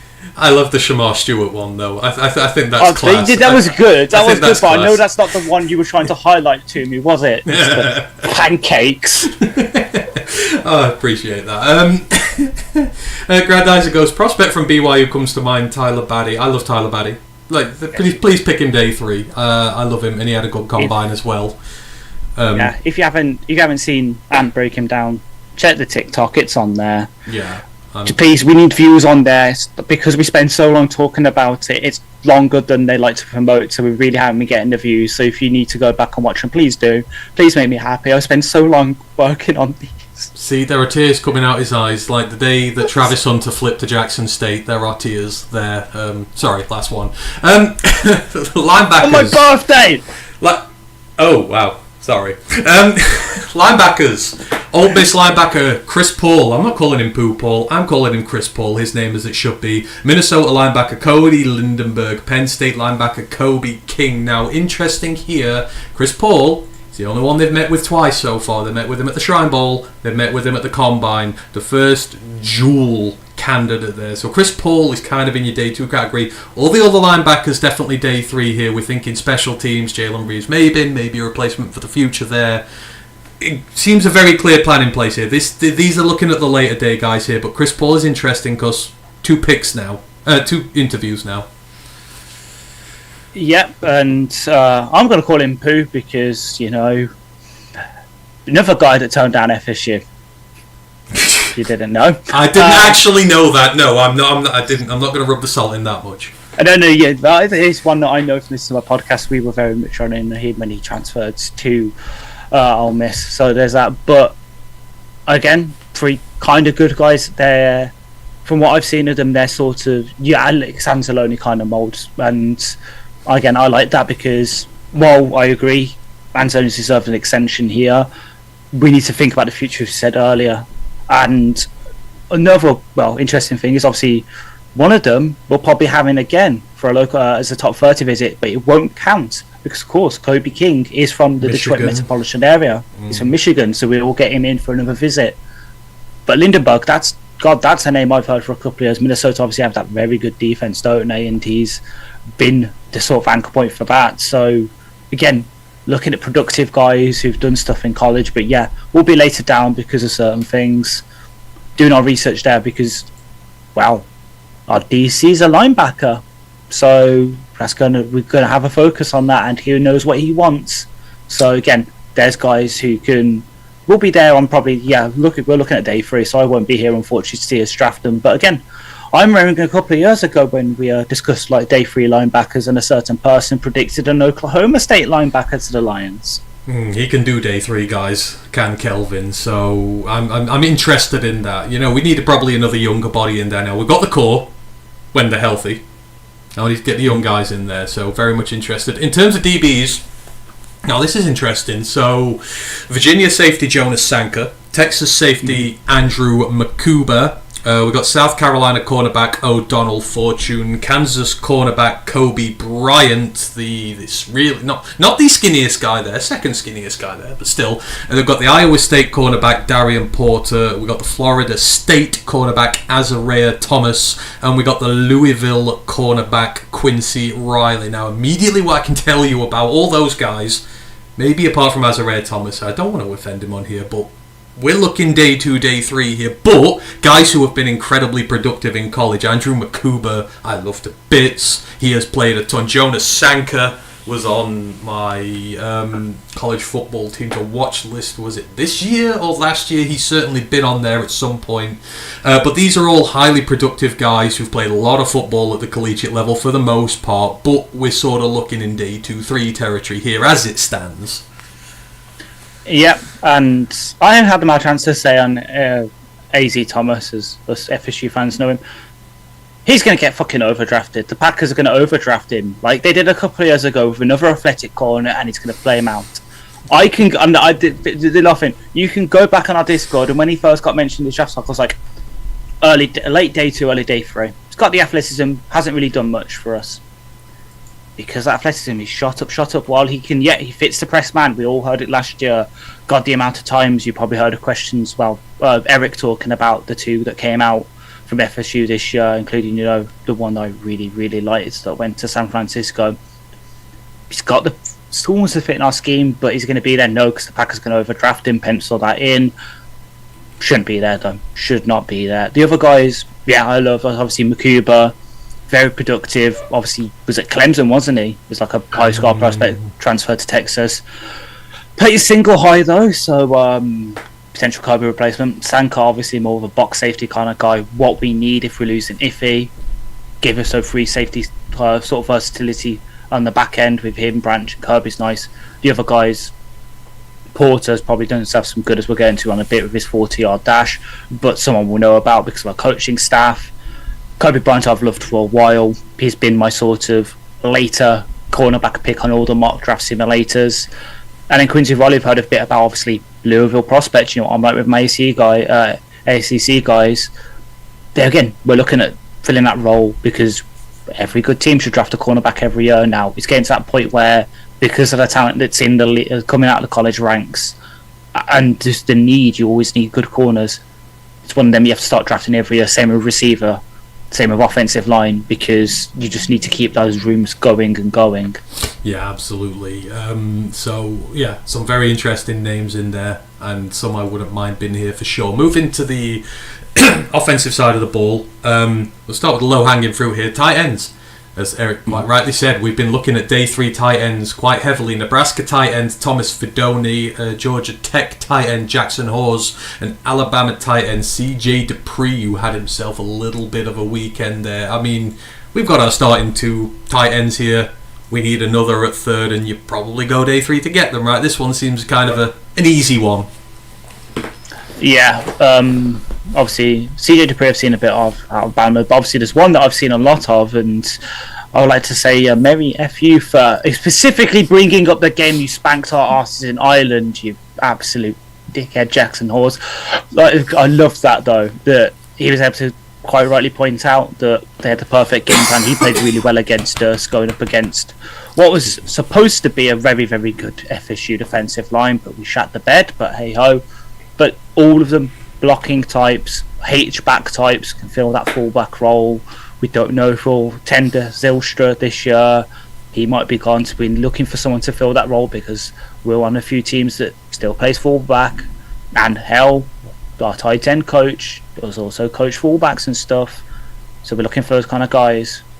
It makes all the sense. And yeah, I know especially Jackson Hawes has been a bit of a riser in line circles the past couple of about during the past week. After that interview with all the mock drafts, he's all seemingly in there. It seems the perfect kind of scheme and culture fit. So it's someone to very much keep an eye on for us, I think, is Jackson Hawes. As much as I hate it, because obviously he brought us up. Oh, we know exactly what game to watch when we get him from Caddies as well. If it's on there, we can deep dive. We can deep dive that from there. Lisa's in the building. Hope you're doing well, Lisa. Glad to have you with us this evening. No running backs, so kind of maybe self-explanatory there, given we got 2 of the best ones in the NFL on our roster. Wide receivers. Now, this is also, you don't need a detective here to see what they're looking at. Stanford wide receiver Elik Ayamano, Illinois wide receiver Pat Bryant, Tennessee wide receiver Brew McCoy, 2 of them who we looked at in depth on our wide receiver prospects preview, and Brew got a shout on there as well. I'll pass it to you, Ash. For the record, what kind of receiver are all those 3 guys? X's. There we go. We've got I love it. Physical outside guys here. Pat Bryant, Love him from his Illinois time. Of course, we've got a good relationship with Illinois and our prospects out of there. Iron Manor, who is very damn young, and he's one of the most technically gifted guys out there as well. Got good frame, he's excellent. And Brew McCoy would maybe in another day and era have been a first round pick if injuries just hadn't have absolutely banjaxed his career so far. But in terms of being a legitimate outside threat, he still is. And if he can put those injury worries to bed, you're potentially going to get some fantastic value there. But not hard to see what the Lions have been looking at, Ash. Yeah, 100%. Like, Bryant, I think I posted your clip, your breakdown of him today. So, no, yesterday at the gym actually. But love him. Imanor, again, love him. I love the fact that everyone's like, oh yeah, what are you worried about your speed? And it's like, no, I'm a former track star. Just watch. And then he goes and runs like a 4.47 at his size. Fucking great. And obviously, people bring up the Colorado game, like probably Detroit did when they discussed him, but they don't mention the best bit. You know, the fact they must future number 1 overall pick Travis Hunter for the overtime touchdown. Mm-hmm. So there's someone's productive. And McCoy, he was on my sort of list to watch for that episode. Of obviously Rye dropped out, so I picked up Trey Harris from Ole Miss instead. So, but again, something I have watched a bit of him. Seems to be again that scheme fit for the outside, and we need again someone that we need a long term sort of guy there for, because as much as we love Tim Patrick on this show, there's someone else who's got the injury question, so we need a long term fix there. Even if we get Patrick back for 1 or 2 years, you want to keep that room going because you've got Amon Raj, your slot Z guy who can do stuff. We've got James the field stretching Z, who's got a lot more productive over the middle this past year. You just need that big guy to run the 15-yard digs, the red zone stuff. These are all 3 that can do it. I mean, you've got to figure maybe potentially if you do even bring Patrick back, then Raymond might be on the block if they want to bring Patrick inside a little bit more. I don't know, but you can with these. If you're going to look at, it depends who you get as a returner. All I know is these guys did well. Pat Bryant, they'll try and tell you he runs like treacle, which is why you're down on him. He ran a 4.6. Like, for a big man on the outside, a 4.6 is pretty damn decent, so he showed speed. Luther Burden really surprised me. I know we're getting off here. I said he wouldn't run the fastest, but he ran a 4.4. Like, man God. Like, you know. Yeah, didn't he? That'll be an answer to a question later, but he ran quicker than... Oh, God. I was about to say it. I was about to ask if he ran quicker than that guy, and he did. He ran. He ran faster than the certain guy who I'm linking to the Denver Broncos. Ran faster than Savion Williams, who I said was going to blow up the combine. Trey Harris. But of course, he did run. I think, he ran faster than the certain guy who said he'd break the 40-yard dash record. Isaiah Bale Bonds, one of today's sponsors. Did he? No, he didn't actually. It was just a smidge. It was just a smidge. It was 0.02 seconds. It's not bad, but Luther Burden ran a cracking one there. Did, yeah. Then we got offensive linemen. We got the LSU tackle Emory Jones, the William and Mary tackle Charles Grant, the Ohio State lineman Donovan Jackson, the Kentucky center Eli Cox, and the Arizona right tackle, maybe guard in the NFL, Jonas Savaiinea. And I believe that is it for there. But that's also a wide variety of guys there, because Donovan Jackson we've been linked with in the first round quite a lot. Charles Grant we've been linked with since last year because of the connections with William and Mary tackles here, but they're doing due diligence all through the 3 days here, and at all positions as well. They're very much offensive line's very much on the menu this year. Yeah, and actually to think, I don't know too much about Eli Cox, but the other ones are all tackles in college who project inside at guards, probably best in the pros. So Emory Jones, I know obviously he's got... Does he? Okay. No, Ohio State. Donovan Jackson used to play at left guard. They had to kick him out there because of injury. He has been playing there, but he was traditionally a guard. It's just a minor thing. Yeah, it's just a minor thing, but there we go. So there's ones that...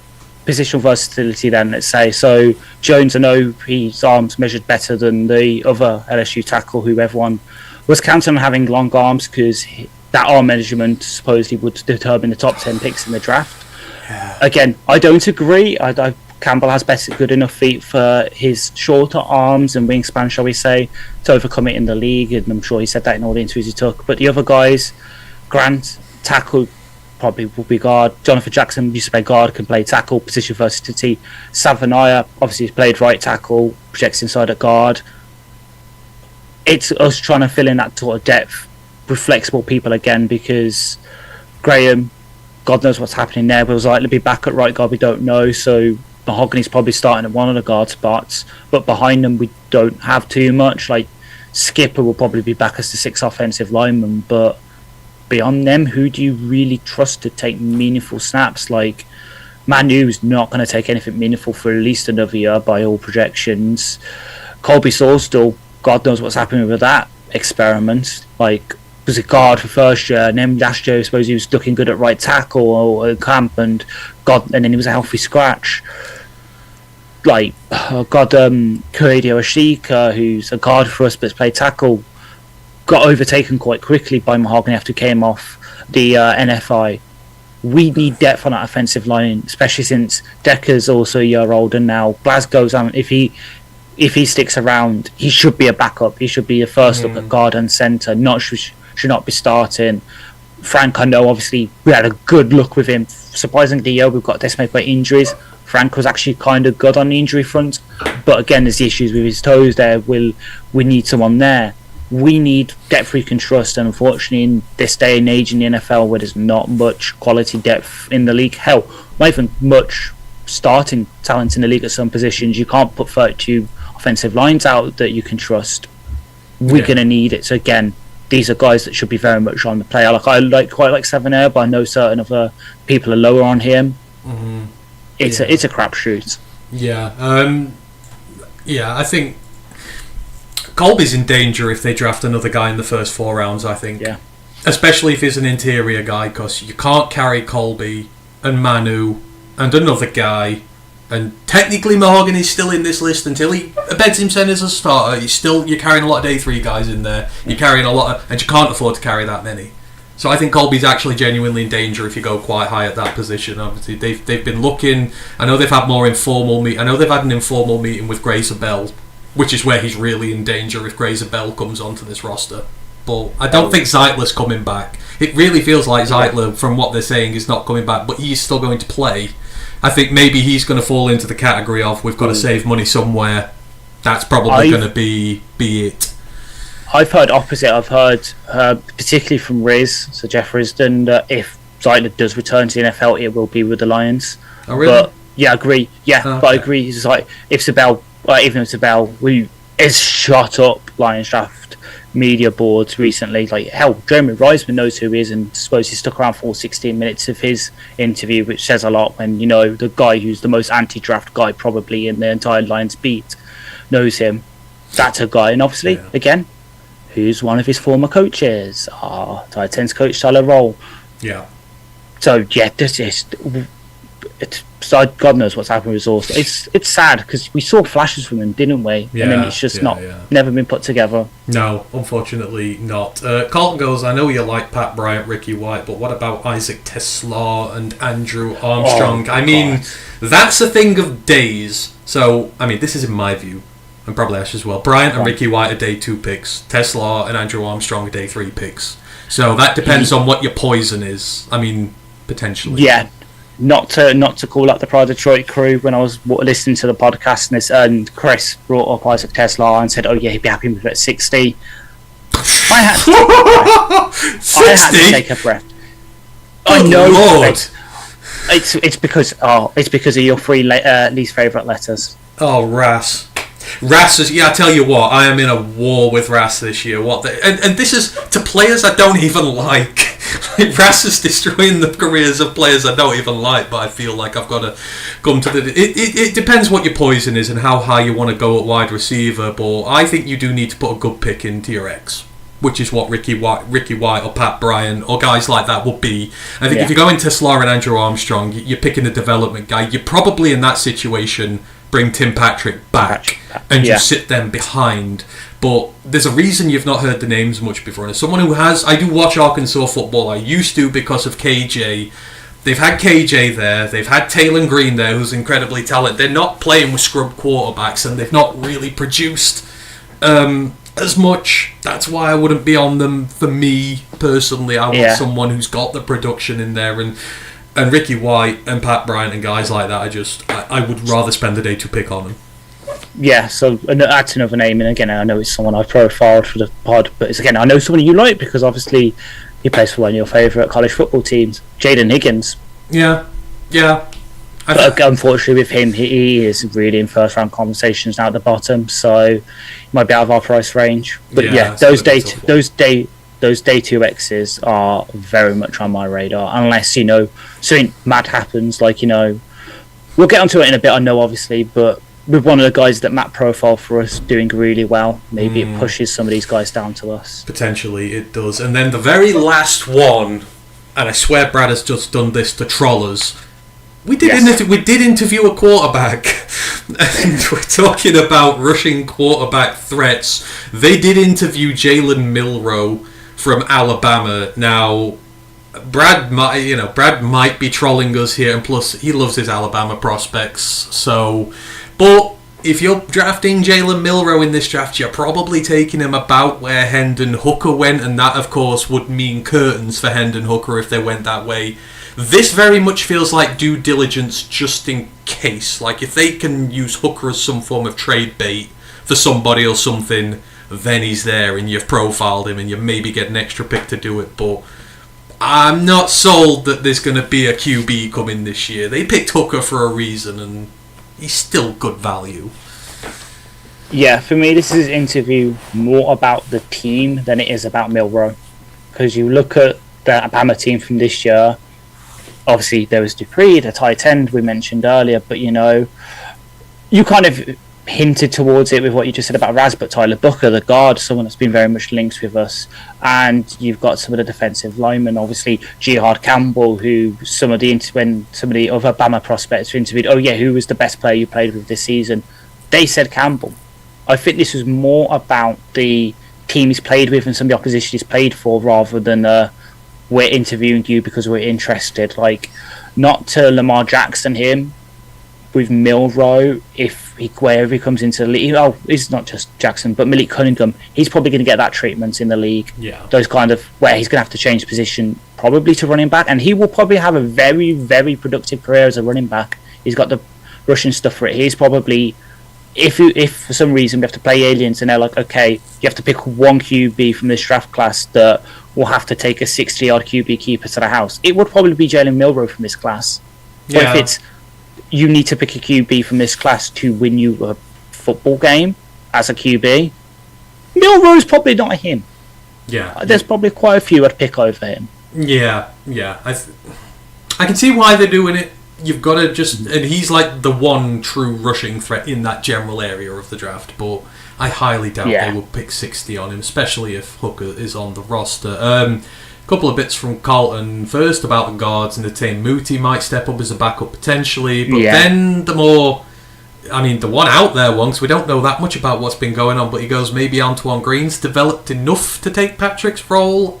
Even me, I like Antoine Green. I would say that's a stretch, but I have not seen him or really heard much, and I don't watch the practices. I couldn't really comment on that. I mean, that is potentially another way to go, but the fact that they're looking at more Draft X guys now, like if you were to bring Pat Bryant or Ricky White or someone like that in, you would probably start them over Antoine Green right now, which for me figures where he's at right now. Yeah, Green for me is very much a special teams wide receiver right now. Obviously, we saw tiny bits from him in pre-season, but he didn't really stand out. And I know he got into the field late in our playoff push in his rookie year, but that was as a run blocker and a special teamer. He will have to take a massive jump up in year 3, but I don't expect that's why we're still looking for a Tim Patrick. That's why all of these big name receivers are getting links for us, just because Green, unfortunately, is just probably going to turn out to be one of those 7th round flyers that doesn't really mean anything in the league. No, indeed, he doesn't. So that is everyone who the Lions have interviewed, specifically on their position-wise. So maybe let's drop down into the position groups and how they did and who did well, who did not so well specifically on this. So let's just do it as we normally do, and we'll go into the quarterbacks. And I mean, this was an odd one for the quarterbacks this combine because pretty much all the big guns didn't throw here. I mean, certainly the two big ones, Cam Ward and Shadur Sanders, didn't do anything here in regards to the throwing, and I get that. I can understand that from their point of view. They're two of the top guys up there. But the crop behind them did, and now there's this discussion about who's going to be QB3, who's going to be QB4, who are these guys in there, and you know, Jackson Dart is in the conversation as QB3 and very much did his chances of that no harm at the combine. He's had a pretty good combine overall and maybe has just cemented that 3 spot over the likes of Jalen Milroe. Yeah, 100%. Like, for me, entering this, Dart was probably my QB3, and he did himself a load of good. Like, obviously, I think the Giants in particular, they supposedly one of their media members sat down with him, so you know, if they don't go QB in the first, there's someone to look at, especially since the last time they picked a QB out of Ole Miss, it kind of went reasonably well for them. And, they picked this guy, I don't know if you've ever heard of him, I think he's called like Eli Manning. And obviously another guy that really helped himself, and it's someone that I know a bit more intimately, but not in that way, is obviously the QB out of Louisville, Tyler Shaw, who was one of the few guys to actually do some of the running, and him running the 40 and hyping up the crowd after, but he had himself a good day. He's probably helped himself, but unfortunately he's one of those who's got the injury issues. Been there, done that. It's like a 5-year start. I was at Texas Tech. Two of them ran the 40. Two QBs. Yeah. They actually had to have a break to let them catch. But I've never seen that before. Yeah, it's mad. But unfortunately, there was one guy in from me. I know he's trying to do when he said, "Well, actually, you know what? I'll say. I'll hold my hands up. I'll put the. I need to correct myself from our receiver episode. Quinn Ewers, you do not have baby hands. I am sorry."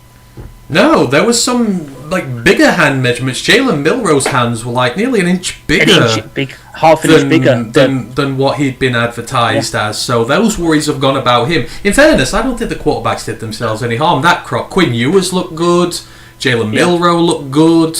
There was one who didn't look so good. Well, I thought two of them. I know people are saying Will Howard had a rotten one. That was the one. An absolutely rotten one, which he did. He's done himself no good. I don't think Dylan Gabriel looked that good either.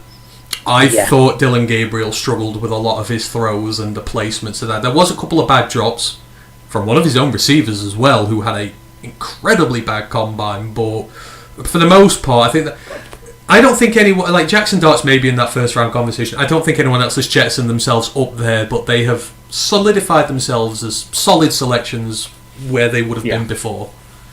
Yeah. Yeah, 100%. Yeah, absolutely. So, and I mean, the line's not really in on this, so we'll move back. And then another group who maybe we're not so much in on, but maybe we are. This was a delight just to watch as a neutral, but the running backs, I mean, good Lord, how good these running backs look, and specifically one who I love, who has gotten a lot more attention now because he ran one of the quickest 40s there, but Baishal Tootin looked a monster. Tootin, yeah. He ran a 4.3. I love that name. That is great. I'm gonna hijack that. But Baishal Tootin looked tremendous. He's a great dual threat receiver out of Virginia Tech, a dual threat running back. Sorry, but in this, showcased the speed, showcased the hands. Like we said, with no Gianti in this, like everyone else is fighting for those spots afterwards, and you could raise yourself 10 spots in this running back class with a great combine. Feels like Baishal's the one who's done that. Oh, 100%. Like, you know, that's happened when, because obviously the running backs were running when I was at my flag football club. I had people on my team come up like, "Who's this guy Tootin out of Virginia Tech? What can you tell me about him?" I was like, "Boy, well, I can tell you a lot about him. He has done himself a world of good." And those who run the sort of Shanahan outside zone systems, obviously San Francisco, Miami, those kind of teams, he has shot on their radars like a bolt out of nowhere. Pun slightly intended, because he has the kind of skill set they're looking for, and now with the 4.32, the speed they seemingly look for as well. So he's done himself a world good. He was, so most mock drafts probably a day 3 guy. I won't be surprised if now he's going round 2.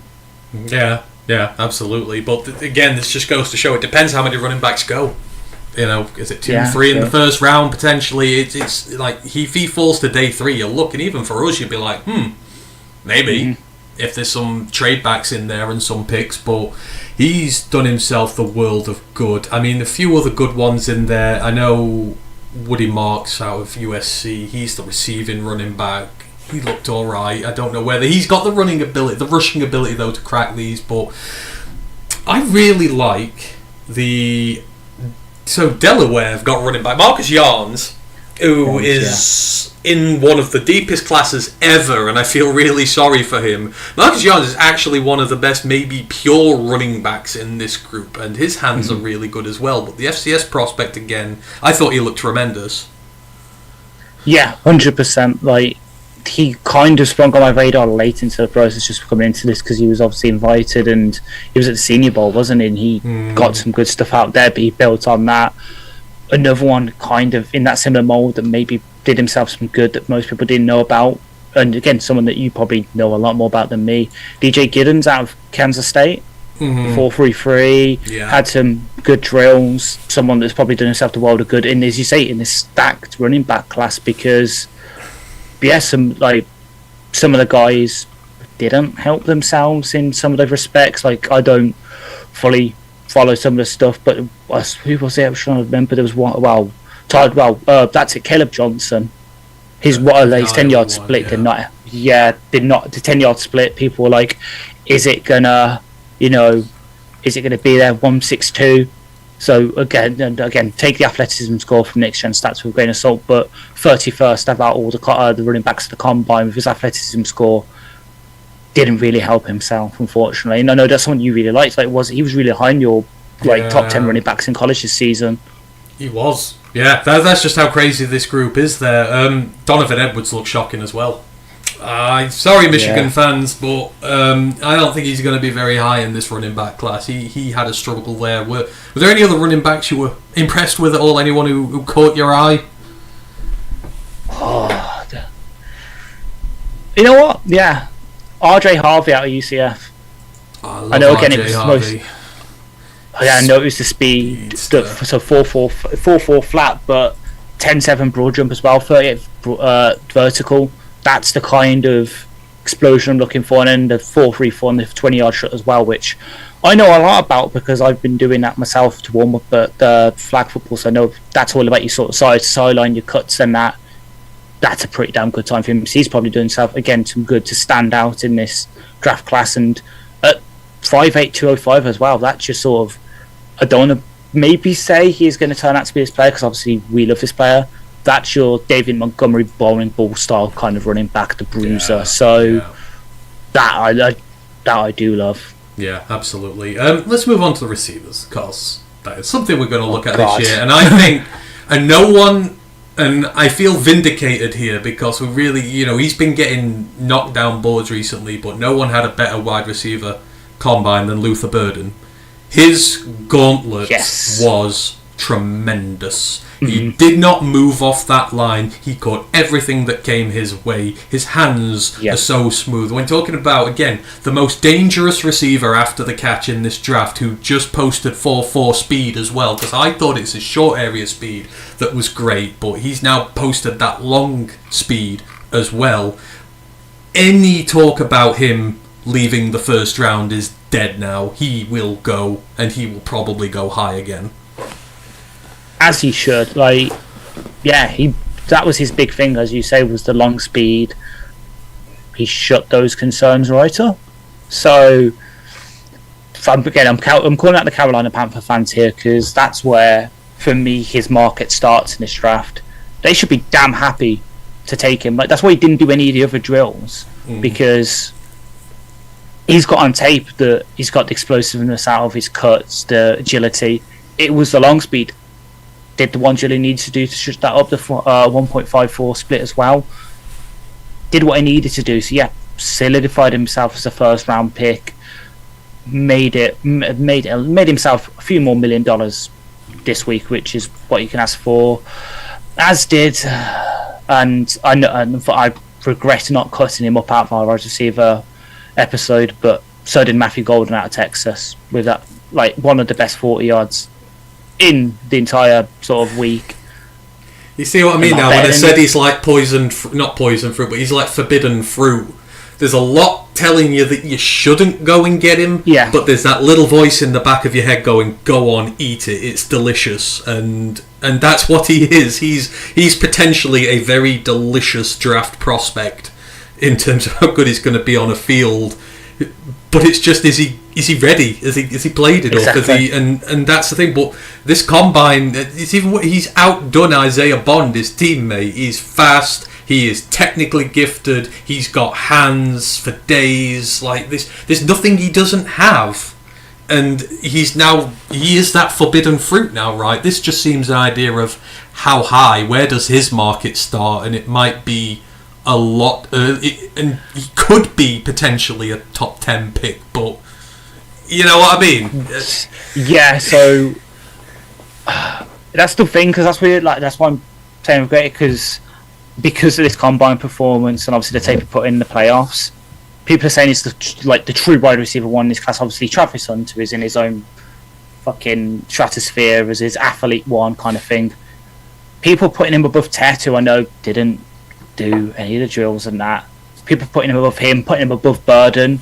It's a bit too soon for me. Bit rich. But someone's going to be enticed with it. We saw it. We keep fucking seeing it every couple of years. We saw it with John Ross, the third.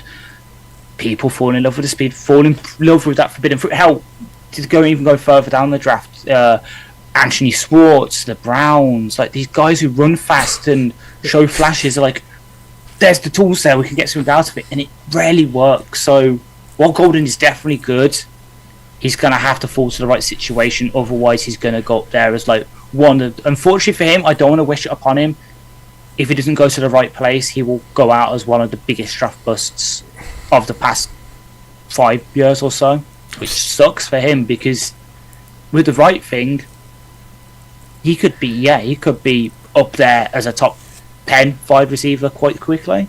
I'm still very proud of our Anthony Schwartz analysis. We saw that miles away. Absolutely miles away. Him and the speedster that New England took a couple of years ago. Tyquan Thornton. Another RAS lover. Called those a million miles away. Because did you see the name of the second fastest receiver in the combine? No. Oh, Dante Thornton. Well, I believe is his cousin. Brent's mentioned that Dante Thornton. I think he's got like 18 yards per catch in college up his reception. He's deep threat, but he's good. Not a day 1 or 2 pick probably, but he's good. Hang on, I've lost my train of thought where we were at there. So all the guys who've done well. Now we talk about forbidden fruit. Forbidden fruit for the Lions. That's very much Jaden Higgins right now. Yes. 6'4", 215, got the frame, ran the 447, showing he's got the long speed as well, but it's his movement, specifically those breaks where he turns on a dime and he has everything you want. And these Iowa State prospects are balling out this year. A lot of them, they are coached incredibly well. And we've got one of his coaches here now, but he's pushing himself uncomfortably far up the board. This is now probably a question of, you're going to take a wide receiver at 28 to fill out your roster if he's there, not is he going to fall to 60, which is where the forbidden fruit aspect comes in. It's like, we really could want him, but do we need him? And would we use the pick there? That would probably be trade back territory now, but slayed the combine. He absolutely did, and hell, because obviously I did that little group, didn't I? Where that sort of whole grouping, so it was Higgins here 447, Williams, as you said earlier, 448. Hell, where is he? There's a certain guy who ran a bit faster. Oh yeah, Torrey Horton 441. Like, there's all these guys that were in that sort of day 2 range that we were highlighting that suddenly ran fast, and now we're like, yeah, we're probably gonna have to take them 60 if they're there. Like Higgins, he was kind of getting there already before the combine, but yeah, this has made it very much it will be very tempting at 28, but it will have to be I don't know, let's say the Giants don't take Dart. They don't trade up the Titans, stay at 3, they get Hunter, then trade up with us to get Jackson Dart if he's still there with the Giants picking the second. then suddenly, you seriously have to consider it, because he will, as much as I did love Tim Patrick, Higgins would probably come in and be that starting next day one. The good thing for him is there won't be any pressure on him to perform in that role, because he'll be the 5th target at most. Because you've got Amon Ra, who will need to get 10 targets a game. JMO has been fully engaged in the offense now. He'll probably get 6 or 7. Laporta's finally over that hip, will be over that hip injury. He'll probably get 5 or 6 targets. Gibbs and Monty out the backfield will get more targets. Dan Skipper will get targets. Get targets, exactly. Jared Goff will get 1 target a game. It wouldn't go down well, would it? But like in terms of overall needs, it would make you smile. You're like, Jared Goff's going to throw for 5,000 yards this year. And it'll make us both happy, because you're a fan of the spectacle. I do really like Higgins. We would both be, at least us two sitting down the draft stream on Friday night, tied out of our minds, will be very happy. I mean, the guys we looked at, all of them balled out. Pat Bryant was great. His 4.6 speed, I think, is enough. But and I think I used this term already, he's a black hole when it comes to balls thrown in his direction. His catch radius is massive. You send it anywhere near him, he'll catch it. And he did in this. He looked great. Torrey Horton showed great speed for him, 4.4. He's coming off the injury as well, so that's not even as quick as he can go, but he showed his technical prowess. Like, there are just a lot of good performances out here out of the receivers overall. And again, I think it was good for us because guys potentially we will really like. Yeah, exactly. And the only one I'd say that maybe out of the ones we profiled that had a bad performance is one that I did, because I projected him to run a bit faster than this, but that's obviously Trey Harris out of Ole Miss, as the combine website starts playing stuff in my ear. Great.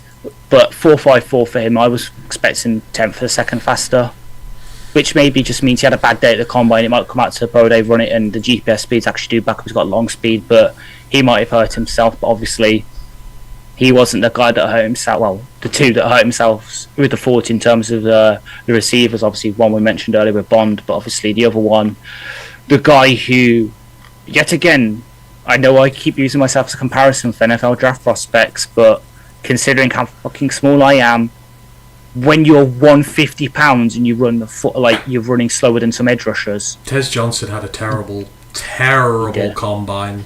He ran a slow 40. He was dropping catches. He just didn't look comfy whatsoever. And as Rand said, if you ain't got the size, you gotta have the speed. And when you ain't got the speed, you're in trouble, because there's very few ways to earn a living in the NFL if you don't have the size or the speed. You've got to have one or the other. Very few intricate technical players who don't have both thrive in the NFL. It's very, very rare. And you just look at all these guys around and you're like, most of those receivers there, even the later round picks, have made you look silly here, really. Yeah, and to make it worse, and again, I'm using myself as a comparison here. Obviously, he runs faster than me. He jumps further than me. The stuff that maybe would have helped him if he didn't have that long speed. So the free cone and the 20-yard shuttle, the stuff that's about like your cuts, I do them faster. Because I've done these at flag. I've been timed doing them. 6.65 free cone drill, 4.15 20-yard shuttle. Yeah. You've got nothing. No. The only thing that maybe will save you now, as I say, is I'll link him to the Denver Broncos, because obviously his adopted brother is their QB. They might be able to get something out of him there, but for a lot of other teams, as soon as he weighed in, they probably pushed him down the boards. Then the speed came out and it's 4.51. Maybe he had a bad day, he could go to the pro day and run 4.45. But even that won't be enough. He needed to be in the 4.3s. Yeah, you've got to be up there. It's just no way. No, you've got to. It's just no way. Bung on weight for your you've got to bung on weight for your pro day now and try and do it that way. So it's a bad day for him. Well, there are a lot of good performances. Jalen Noel's going to creep up boards. Yeah, he's the slot out of Iowa State. Obviously, I don't think really in discussion for us, but the pair of them have both really been spectacular here. Let's move it on to the tight ends, and I think injury kind of highlighted this class. So obviously the big one was Elijah Arroyo hurt again, which has always been the knock on him. He just started weeding himself into higher round consideration. Hurt for the combine, got to do it at his pro day, but that's not going to help whatsoever. Obviously, Gunnar Helm ran a slow 40, but we know why now, because he did his ankle in on his first run, and the fact that he completed his runs at all is quite amazing, especially what I think he ended up with a 4.51 or something like that. It was still fairly quick considering what it was meant to be, but Helm listed here as 4.84. Oh, 4.84, sorry. I think he was meant to run something like a 4.5. That's what they were projecting him to, but it was a shame. But this meant the crop behind, because there's not that much top end after Tyler Warren and Colston Loveland and Harold Fanning.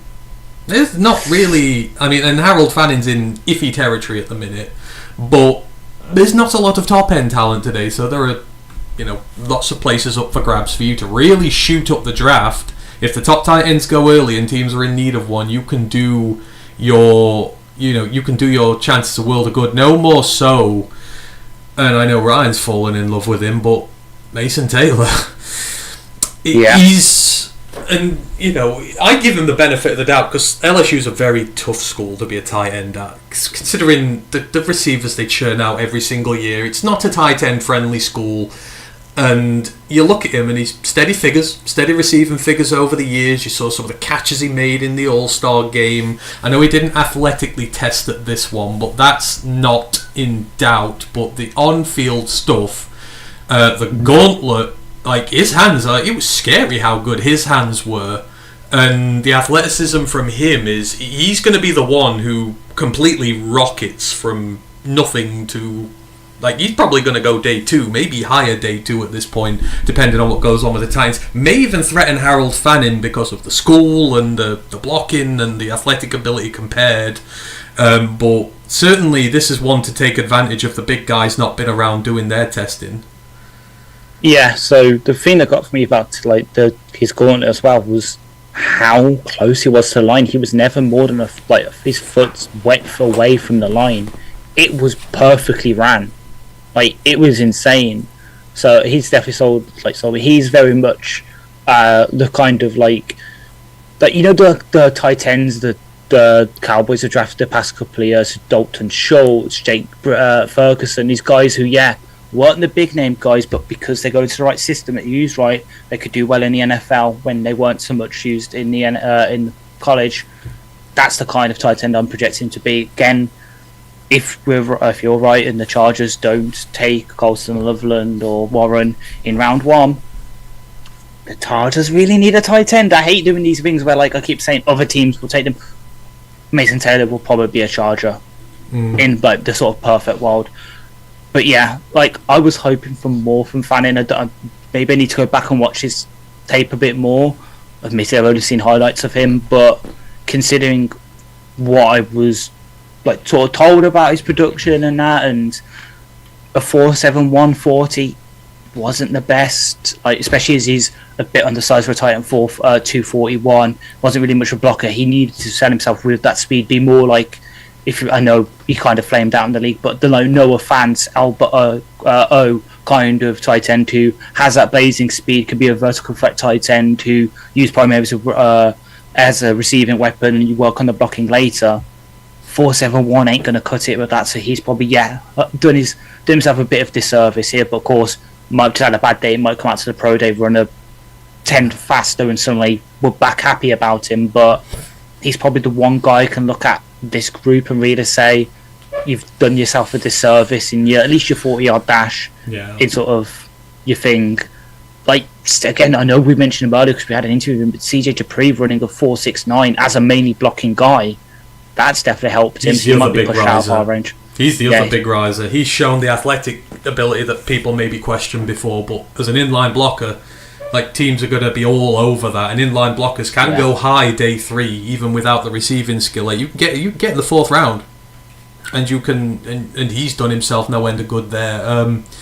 Dan Pask and Danny Mack are in the building. Hope you two are very much well. Sorry it's on YouTube, Dan. I'm just trying to maintain bandwidth. The stream has gone really well so far, so let's touch wood and hope that stays the same. So, Mile Marker goes, I really like the poisoned apple category. Best original idea I've heard this off-season. Love the Who movie too. Maybe we need to do poisoned apples, or they'll find it a different... because they could be good. Potentially poisoned apples. the ones who you know you shouldn't maybe not pick, but you really want to pick because there's a 1 in 10 chance that it could be a really nice, delicious apple and not a poisonous one. I think there is definitely an idea in somewhere. We will. Russian roulette players. The Russian roulette players. That's boom or bust.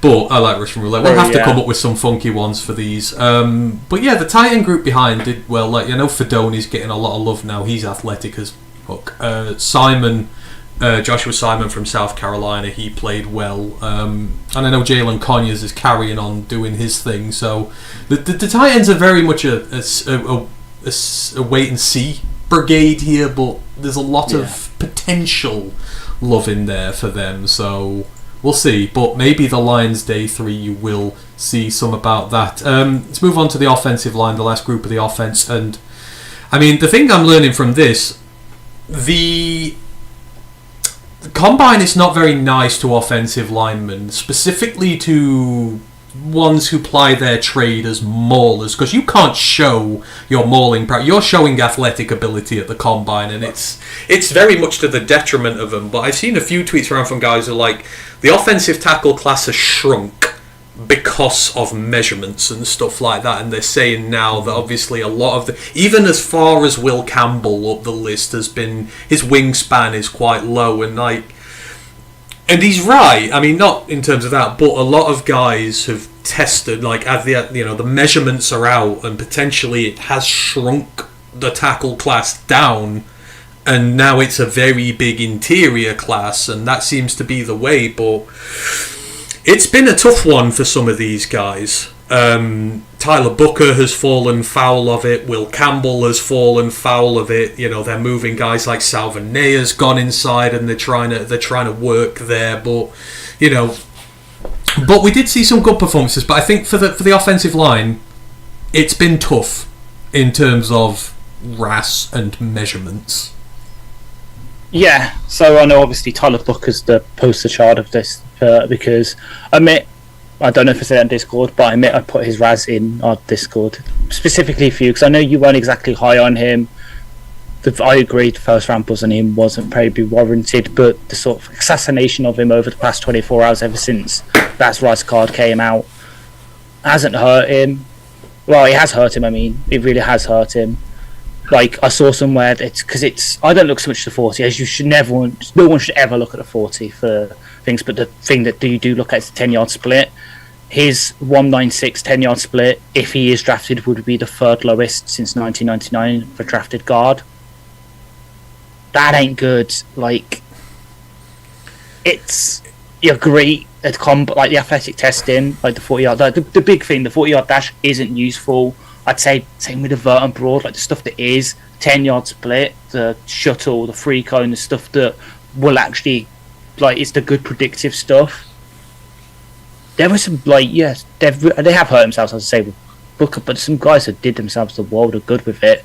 Like, I'm going to pick up one guy, and maybe I've seen this as a rise in my head when actually he's done nothing for himself, but it's just because I have one rep of him at the senior ball in my head. But Josh Connolly's 171 10-yard split. That's someone who's maybe redeemed himself after having that happen to him. But of course, if you're talking risers at the combine at the offensive line, there is one mulleted guy that we must talk about. Oh, what, Gray? No. Mulleted Tate. guy? Oh, Tate Ratledge. Tate. Yeah, his medicals came back good, which was his, because he's been injured a lot this year, but I think the medicals came back clean, which is massive for him. And he got so again, this is a next gen, so I can't be asked to pull up RAS for him. Out of next gen stats, like the new thing, obviously their combine IQ, 98 out of 100 off athleticism score, which is the first of all the combine grades. I think, but actually, think about project it's 9.97 RAS. Plus, just if you haven't seen it, go on Twitter and find it. The edit of him running the 40-yard dash with the Freebird guitar solo in the background. That's the kind of guy I want. That's the kind of content we're here for. Absolutely. Exactly. Just very quickly, Brent says poison apples. Yeah, unfortunately, I picked 2 from that tree.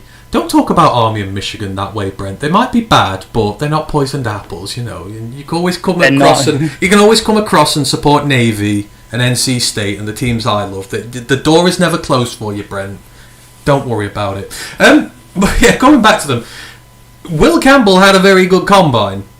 Athletically, showed what he's about, and this is where the problems with me and Ras come. Not saying that the wingspan and that is not a problem, but he was a true freshman starter at LSU at left tackle. You have gone up against the likes of Will Anderson, James Pierce. You have been entrusted with protecting the blind side from day one. You have been... People have had him as a top 10 pick since the start of last year, since before the start of last year. And again, I was never on it. I still think Wyatt Milam is the best left tackle in this class, and I will still die on that thing. But then the wingspan measurement comes out, and instantly people are done.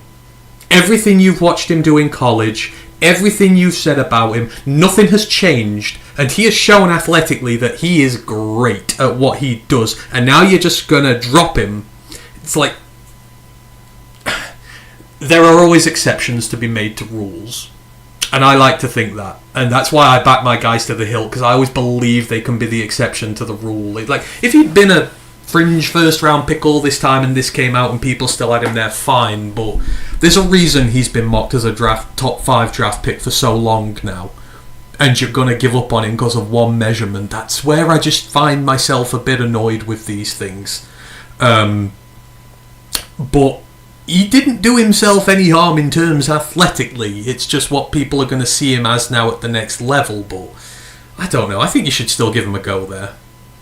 Yeah, I mean, hell, our team knows that better than anyone, because a certain player on our team also has short arms to his position. And oh yeah, he was leading the league in sacks and pressures last year until he got hurt.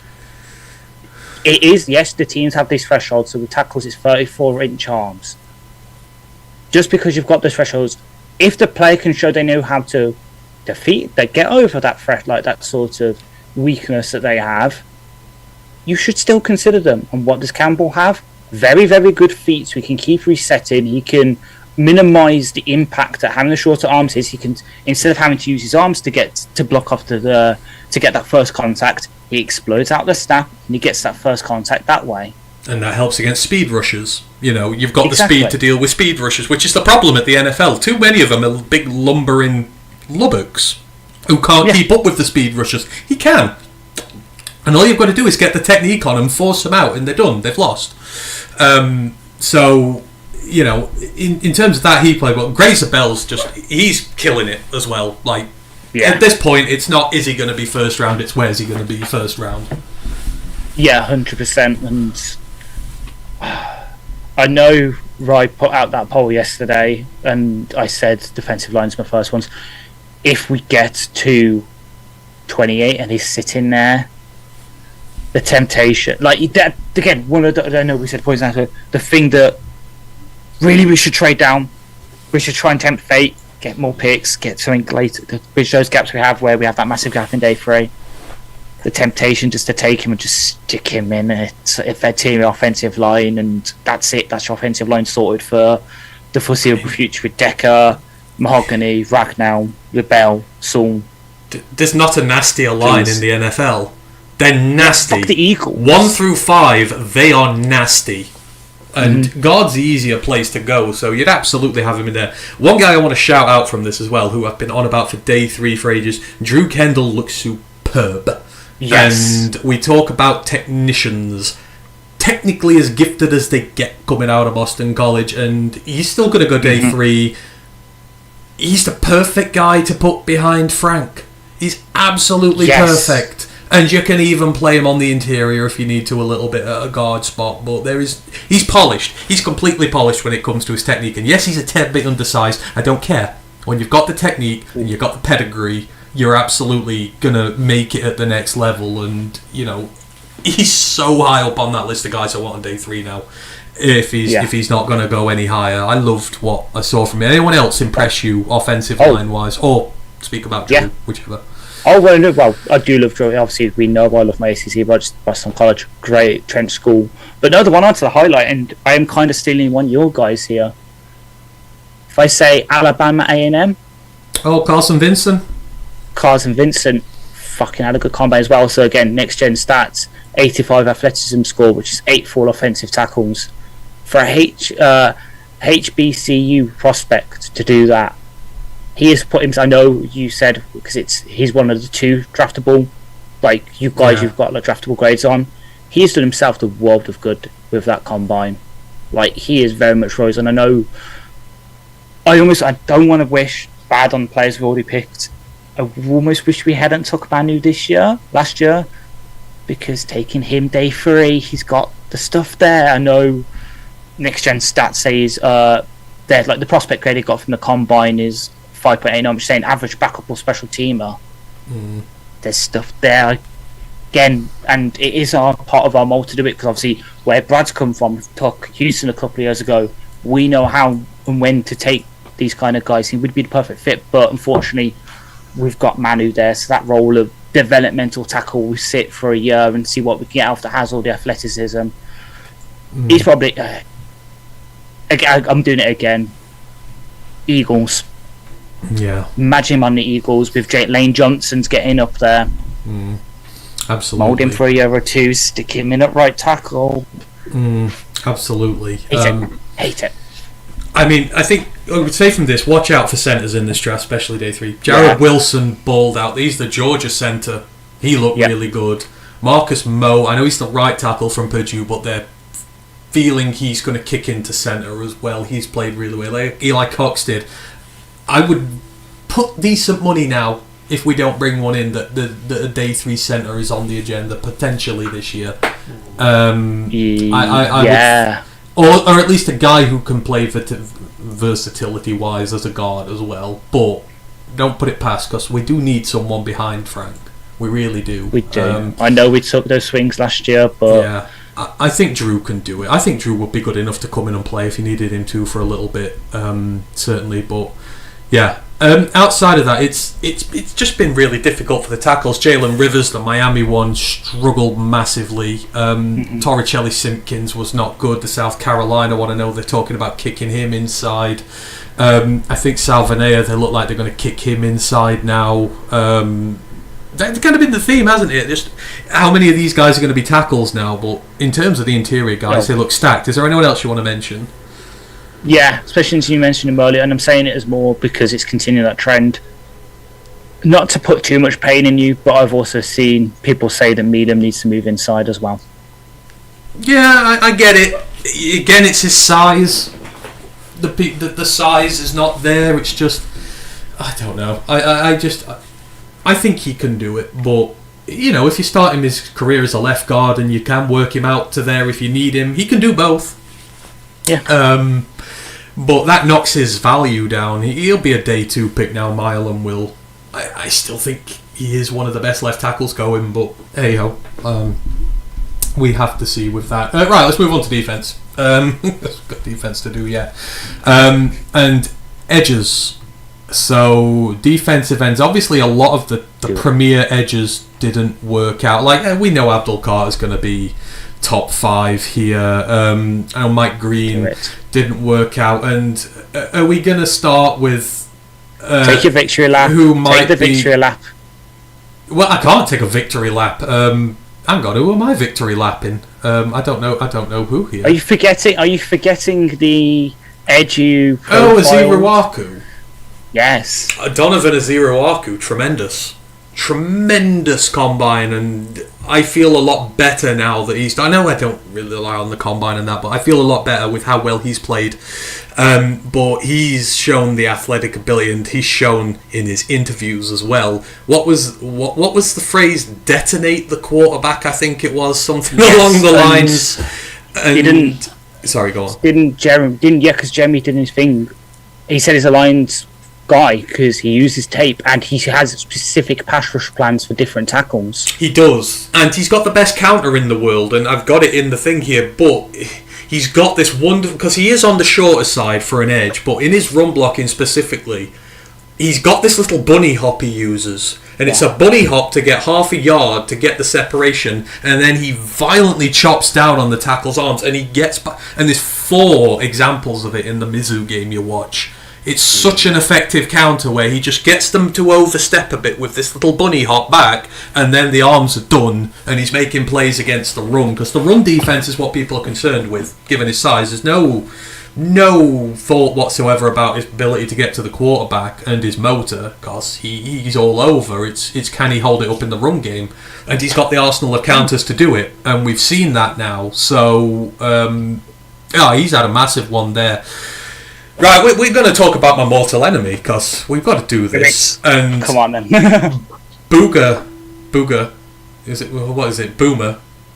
Boomer put out the worst tweet of all time when saying that, because obviously Abdul Carter's got problems with the stress fracture people are talking about. He said there should be a new number one edge in this draft, and it should come from Tamu, because he got a 9.99 RAS and he's insanely athletic. Shamar Stewart, I am sticking my flag down, and I am the anti-Shamar Stewart movement this year.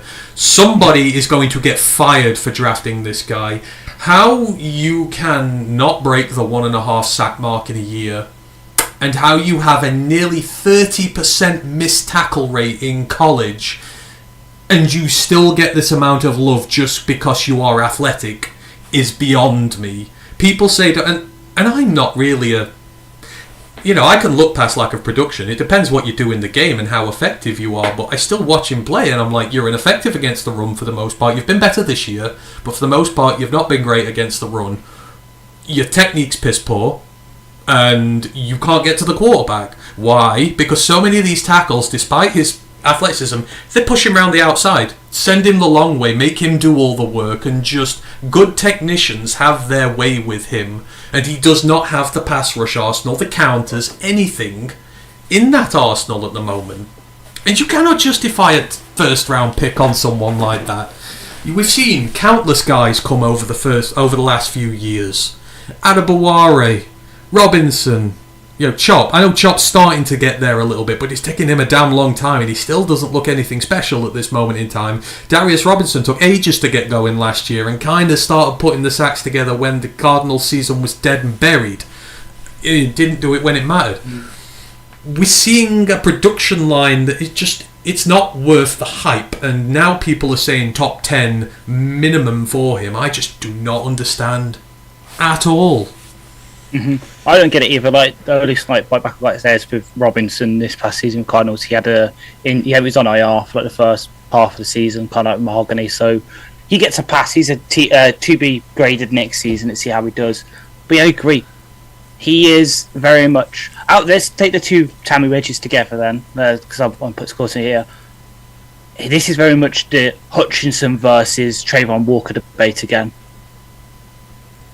Time and time again, history has shown when you have these two players, so long as the guy who's got the production isn't completely shit athletically, you take the guy that's got production.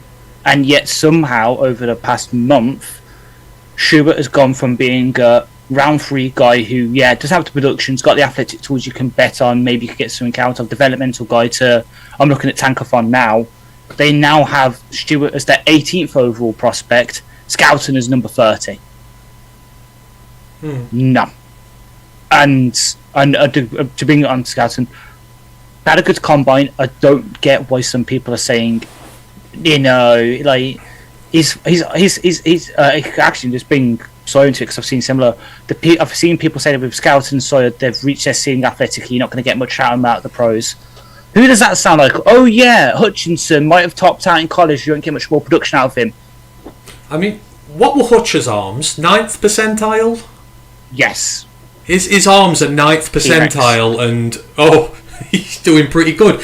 But I've seen a lot of people come to his defence because Scouton did his interview, and he mentioned about Tamu's system and about how it asks a lot more of you than what it does at Purdue, etc. That's an excuse for Nick Scouton because he's been there 1 year.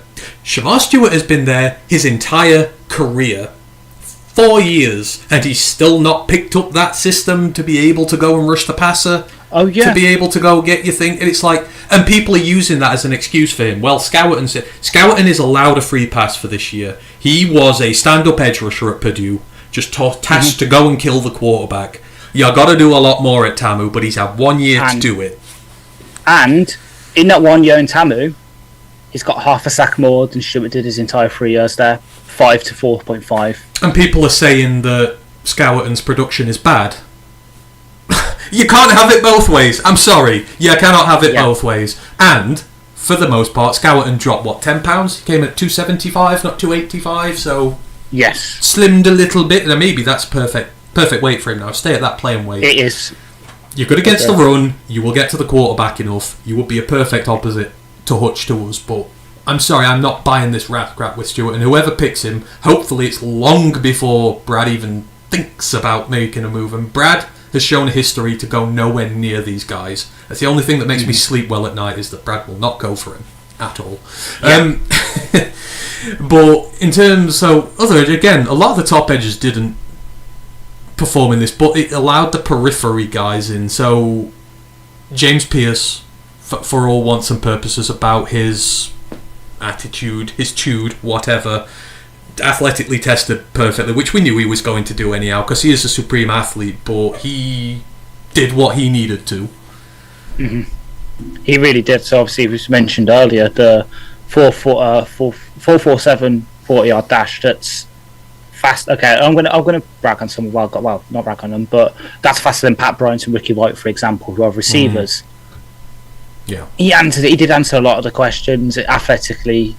Obviously, it's a bit light for an edge to 245, but yeah, it is. He ticks the boxes athletically, which we knew he was going to do anyway. But obviously, as you mentioned, the big thing for him probably was the stuff we don't get access to, which is the formal interviews. Because attitude problem is definitely one way to put it. Consider like the whole anger stuff. Like some teams won't touch that, but.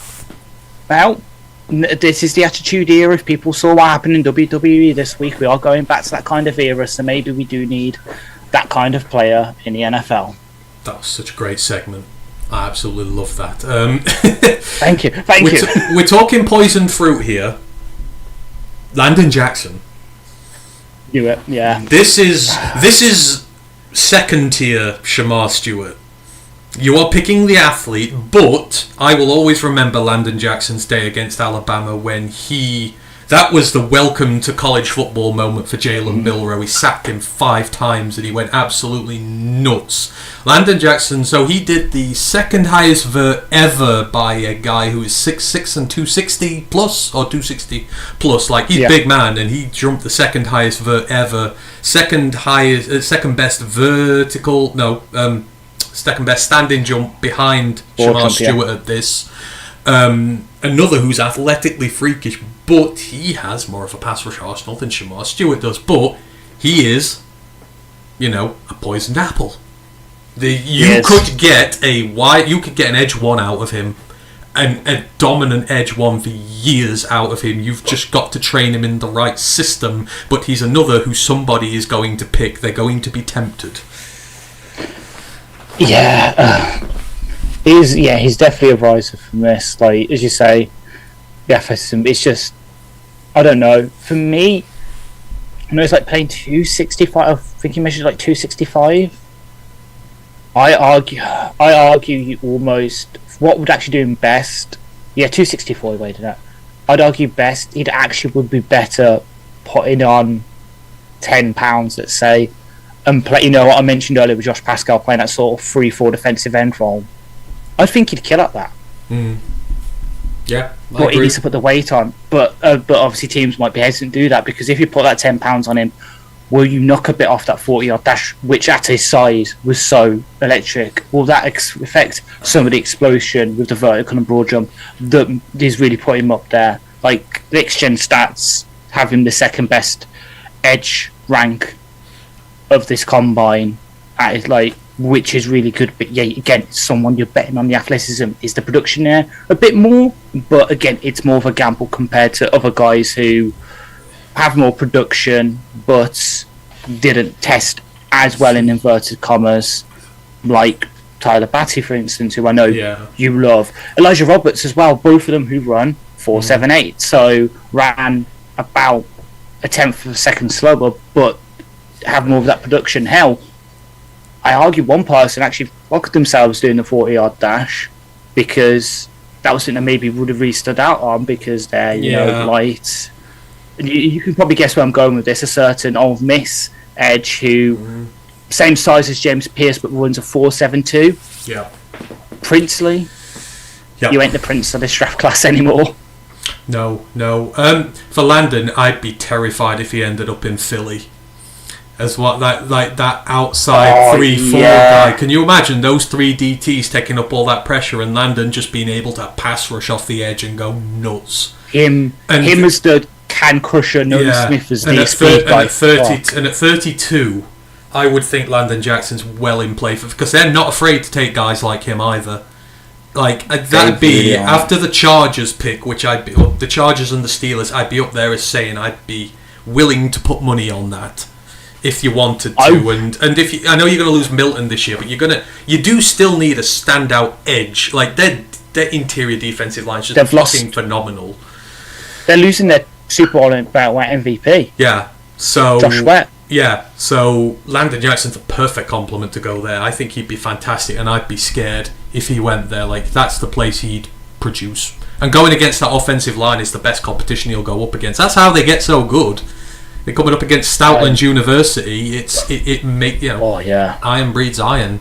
But for the edges, all the sort of ones on the edge look good. I thought Jalot looked good. I think David Walker is really playing himself into consideration. People worry about the height. No more. I think the Central Arkansas Bears going to get drafted day 2, and rightly so. But yeah, I think Jalota looked good. I think our ACC on the edge guys and Roberts did themselves no end of good here. They really did, which is just makes me happy. I've seen they were going to this is good because if that point, like as we were saying earlier, if we do go into defensive line day 2, one of them's there, just get them because we're going to need an edge rotation anyway. And with Pascal being in last year's contract, you let him play that big defensive end role or whatever. If you do miss a 3-4, then that sort of flexi role. Let them work in, and then next year, when Hutch's extension hits, you've got probably the most expensive edge in the NFL at that point. Next, a rookie edge who's had a year to develop. Could be lethal. Absolutely. Right, let's move it on. So we've got a few groups to go. We don't want to go too long with all this. We're on DTs.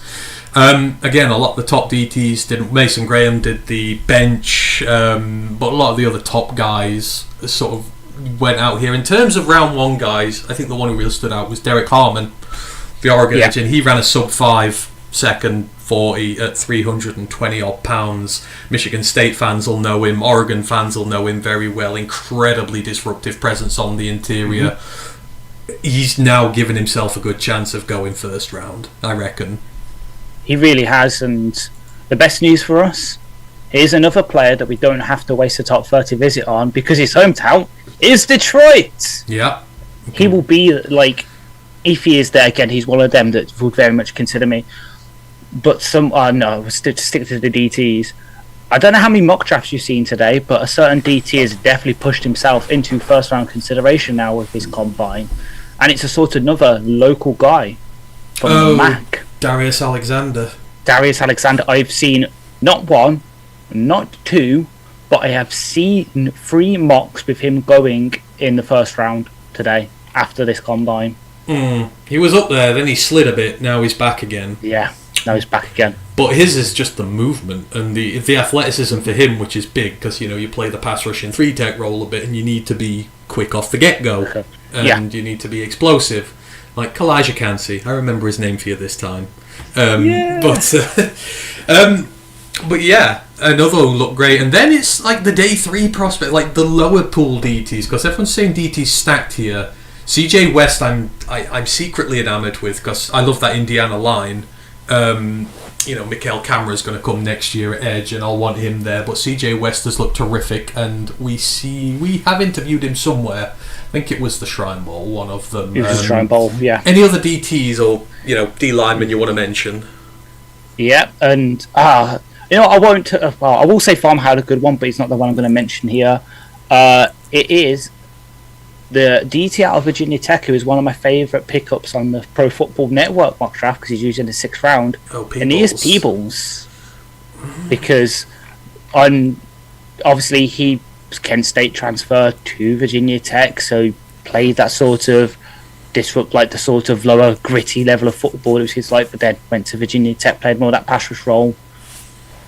I do really like him. Plus, come on, and with a name like Aeneas, the guy that has a Roman epic named after him, of course I'm gonna love him. He's connected to my degree. I'm gonna love him. What is it? I think the ACC owns its existence to the MAC.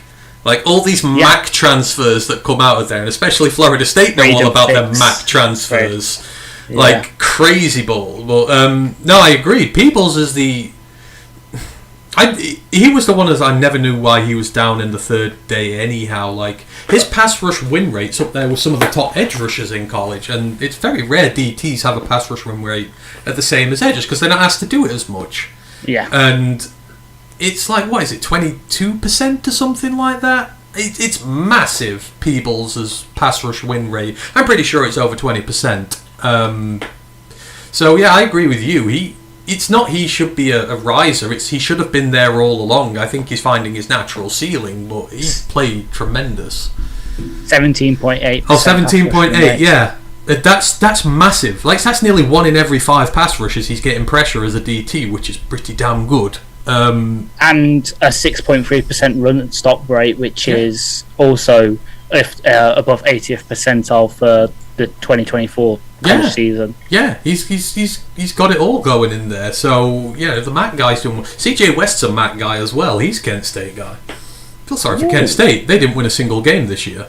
And all these guys of theirs are getting drafted. What about Bowling Green? Well, I feel sorry for Bowling Green. Obviously losing their best offensive weapon, and now they're losing their head coach to the Eagles. I'm surprised Brent's not piped up on this one, but Ty Robinson had a very good combine as well, and he's been asking me about Ty Robinson for weeks now, the D lineman out of Nebraska.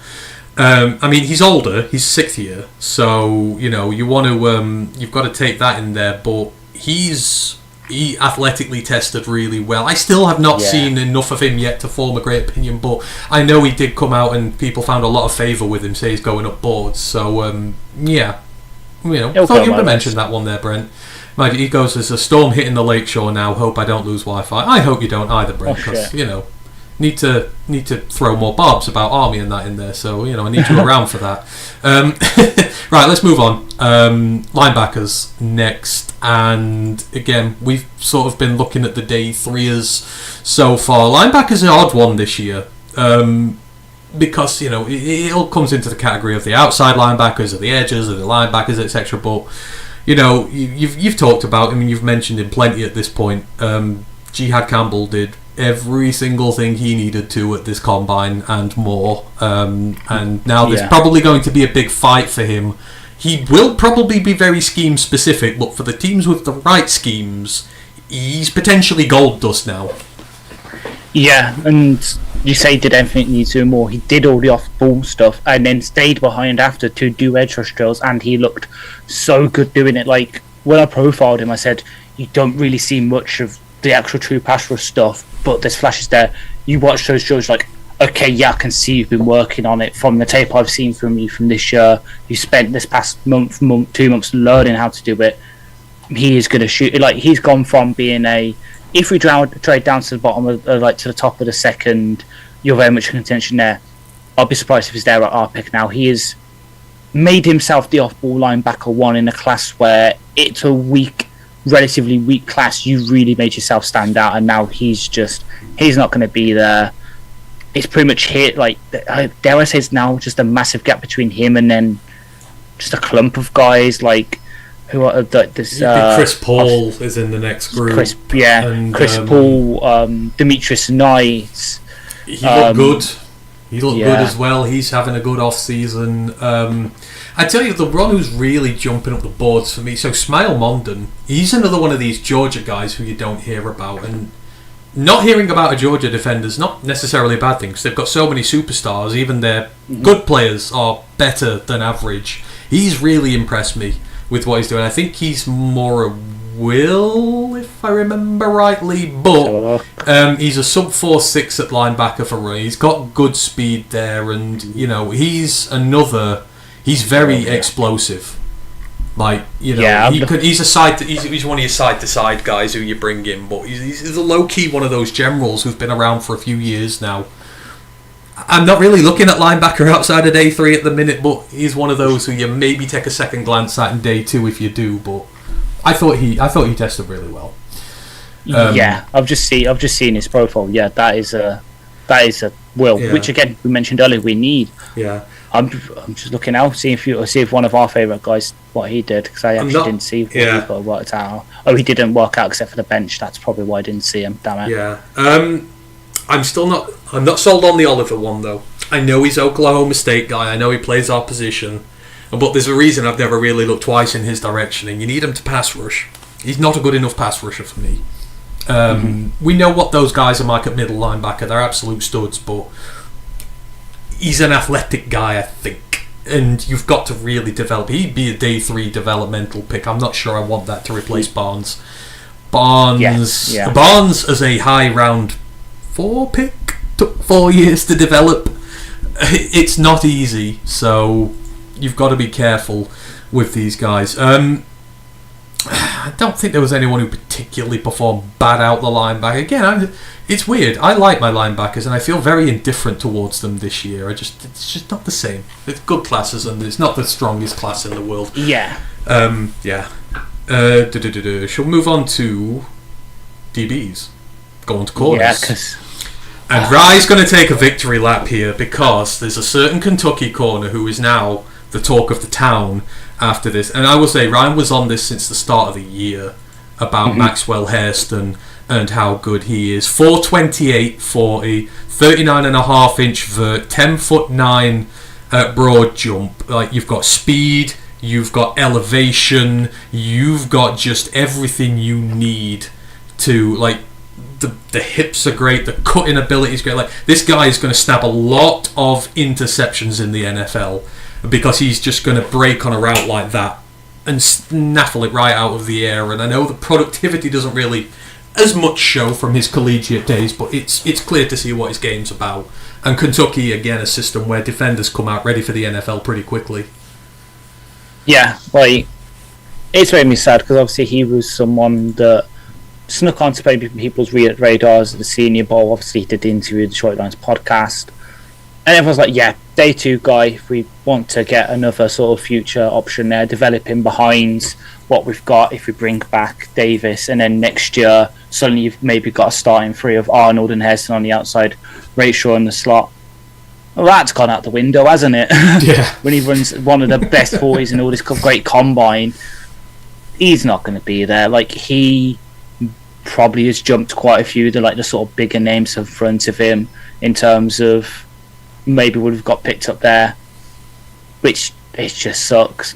Another guy that kind of had a similar performance, obviously didn't get the 40 but had the best 10-yard split of the group, ran a 4.3 flat though, and we interviewed him, Darren Porter, but people did predict him to be one of the fastest guys in this combine. When I was hearing pre-combine, players that you could bet on that were running the fastest, Darren Porter was one of them. And again, Iowa State, they do produce cornerbacks. There's been some past couple of years that have tested well. Probably the issue with them maybe for us is that for me he's more of a zone corner. Yeah, he is. And I know I'm biased here, but again, I've said it, I'm so impressed by them this year. Iowa State's products everywhere from across the field have been so impressive this year. And that's me trying to have my unbiased hat on, but you can see it. Higgins, Noel, Porter, all these guys are absolutely just showing out. And it just goes to show how well coached the team it is, and these prospects are well worth the picks that you're going to spend on him. I agree, he's jumped up boards big time in this. So Rutgers is a team I inherently through Ryan have learned to love over the years, but Longer Beam has looked really good as well. I think he might fit us a little bit more than Porter would, but he's short and light. Yeah, I know it's a 4.4 for the 40, but it was his broad's 11.2. Like, dude, this guy can. You want someone who's going to get up and get interceptions. Like, he's the guy in there, Longerby. And this is Rutgers just produced good talent, especially in that DB room. Melton last year, there's just endless talent coming out, and he was not as much talked about as Max Melton was last year. But he absolutely will deserve his time when it comes. He's another who's maybe snuck into day 2 as well. In other corners, who else have we looked at? I mean, you mentioned him, Kobe Bryant. Considering just pulled him up. Literally just pulled up his profile. Considering how small he is, he looked great. And then the other one I mentioned is Noel Williams, the Cal corner. Leader in interceptions in college all season. Leader in interceptions. He is killing drills as well. I've seen enough from him on the field to do it. It's athletically, is he good enough? And has he got those traits to go with? And I think he's absolutely killed it as well so far. He has. So Bright I pulled up because that was someone Jeremy listened to and absolutely loved the sort of team first mentality. It was like, I do my job first, and then if I get interceptions, then that's all well and good. Like, that's the kind of fit we need. It's just I'm saying this name in terms of compared to the rest of the class that ran. This is the kind of speed he has. He did give a bit of T-ball vibes in terms of this class with a 4.53, which ain't slow. That's like Jeff Okuda was around their same level. Yeah. It's just compared to everyone else, like that was of the people that's ran, that was the technically third slowest time because you had 2 players that run 4.56 and one that ran 4.59. But it's close enough to that 4.5 range, which also Noel Williams got. That is sort of the benchmark. Like another guy that stood out very close to it, and again, it's an ACC guy. What else do you expect from me? Quincy Riley, another shorter corner but tested well enough. It's got a bit of the production. Mocked all the time to the Lions. Exactly, and you can see when you see some of the you saw some of the drills, but also you see some of the routes. You just the taper mean on certain routes and that.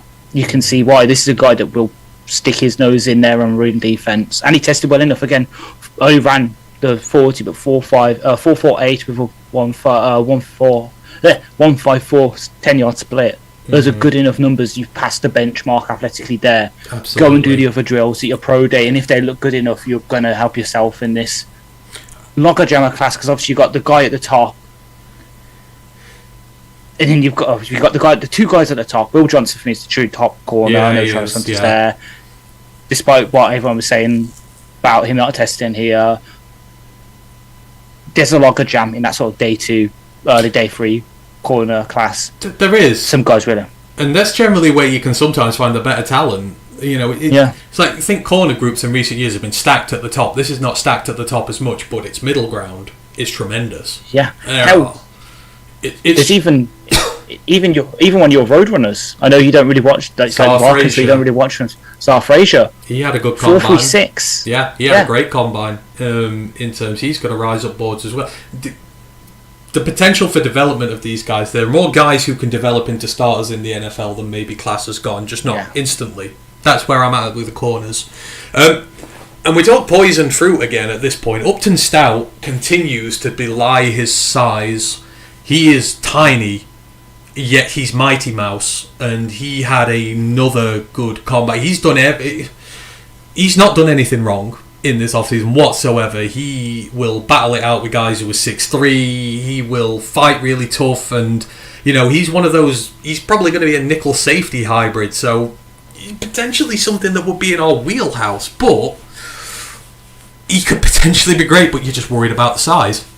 But again, he's another. There's just a lot of heart in him, and I really enjoyed what I saw from him. In terms of guys, were there any corners who I thought were not as good? There's no one who was really bad. In fact, no, I lie, because I have had O'Donnell Fortune in some of mine. His drills were poor, and I did go to bat for O'Donnell Fortune. I think I had him on one of my day 3 prospects lists. And we interviewed him. Yes, we did. He didn't have the best combine, but the fact they've interviewed him is promising. But he struggled with his drills a little bit there. What did you make of your boy? How did you think he did? As in your Florida State boy. Yeah, he did he did it as I expect. Like, having seen him, he always has got the athleticism. He would do well in the drills. It's just there's not the production there. We had him as a freshman corner. He was sick. and yet we still got Central Cyprus the third in for Virginia. So even at FSU, where he was the top dog, we were still looking to do better than him, or at least get him someone else to play opposite. Which is why I said earlier, and like people could be on our Discord, you can search him on like the thing, and I even said it. He is an athletic project you take in day 2. Yeah, for some reason, maybe it's because they did it a couple of years ago. The Packers, it just screams a Packers pick in the first round. They're desperate. They're probably going to lose Jair Alexander. They need a starting corner, and because obviously their defensive DC is the former Boston College head coach who was so good with DBs. They're going to take a swing at him, I think. And yeah, I can see that. But they should, like, I know obviously, so some of them obviously they didn't test, but the combine was important for, that he's probably jumped ahead of that he shouldn't have done. Ravel and Morrison. Obviously we don't know what happened with the medicals, but those are 2 guys who the combine's important for other reasons that should be above him, but until we get closer to the time, we're just not going to know. Got a new chatter in the building by the name of Matthew Turner. Thank you, Matthew Turner, for joining, whoever you might be. Apparently from Overton, Nevada, so very good. It's funny, actually, because we've got a Matthew Turner on here with us, and Ash has got a surprise for him. A big surprise for Ash. Tell him what your surprise is. That Matthew Turner last week dared me to rank all 32 starting long snappers in the league, so that's what I went and did. So that's coming up later. Stay tuned. Yeah, you got that to look forward to. Right, any questions people have got, get them in, because I know we've been going a while. We've got one group left, so get them in before we do this last group, and then we'll get through them. So I'm not gonna get to talk about my guy who drilled a 60-yard field goal. Damn it. Oh, I mean, you can if you want. I mean, special teams matter and everything, but hey ho. So safeties. There's one safety out and out above everyone at the minute is Malachi Starks, and Malachi Starks proved that. One of the top tier safeties in there. One of the few top tier guys really to go out there and do his drills, and he looked every bit as good as advertised. Yeah, he did. But even though some people knocked again the 4.540, that's the benchmark. Like it gives me reeks of God, why I forgot his name. Baltimore safety. Me and you both loved in Hutch's draft class. Oh, what? Carl Hamilton. Remember how he didn't run blazing fast, and everyone's like, "Oh, you can't take him. No." Instead, obviously, someone does run fast, and suddenly now he's everyone's darling at the safety position, and I'm like, round 2 maybe. I mean, we both know this from experience, right? Rass hates safeties. It was your FSU safety a couple of years back who got rinsed by Rass, and it's not kind to them. They're not designed for Rass. You don't want superior athletic. You want ball hawks. You need guys who know what they're all about. There, Ryan, I know, will have been very impressed by Billy Bowman Jr. He's another undersized, 5'8", I believe he is, but he is again disproved. Like Upton Stout, he is disproving people with the size aspect. Like he's highly athletic. He ran a good 40, but his movement drills again. He's going to be a ball hawk in safety at the next level, even if he is slightly bit undersized. You play him in there in a 2-man box, he's going to be fine. But he's elevating himself in the echelon of safeties outside him and Jade Barron. Then you depending on whether some guys switch positions, it's a free for all after them at the safety position. Ooh. So you're not going to. Well, I say third person enter that conversation. Who I referred to earlier. The 4.38 running, 1.49 10-yard split, 43-yard vertical. The guy that has similar stats to DK Metcalf.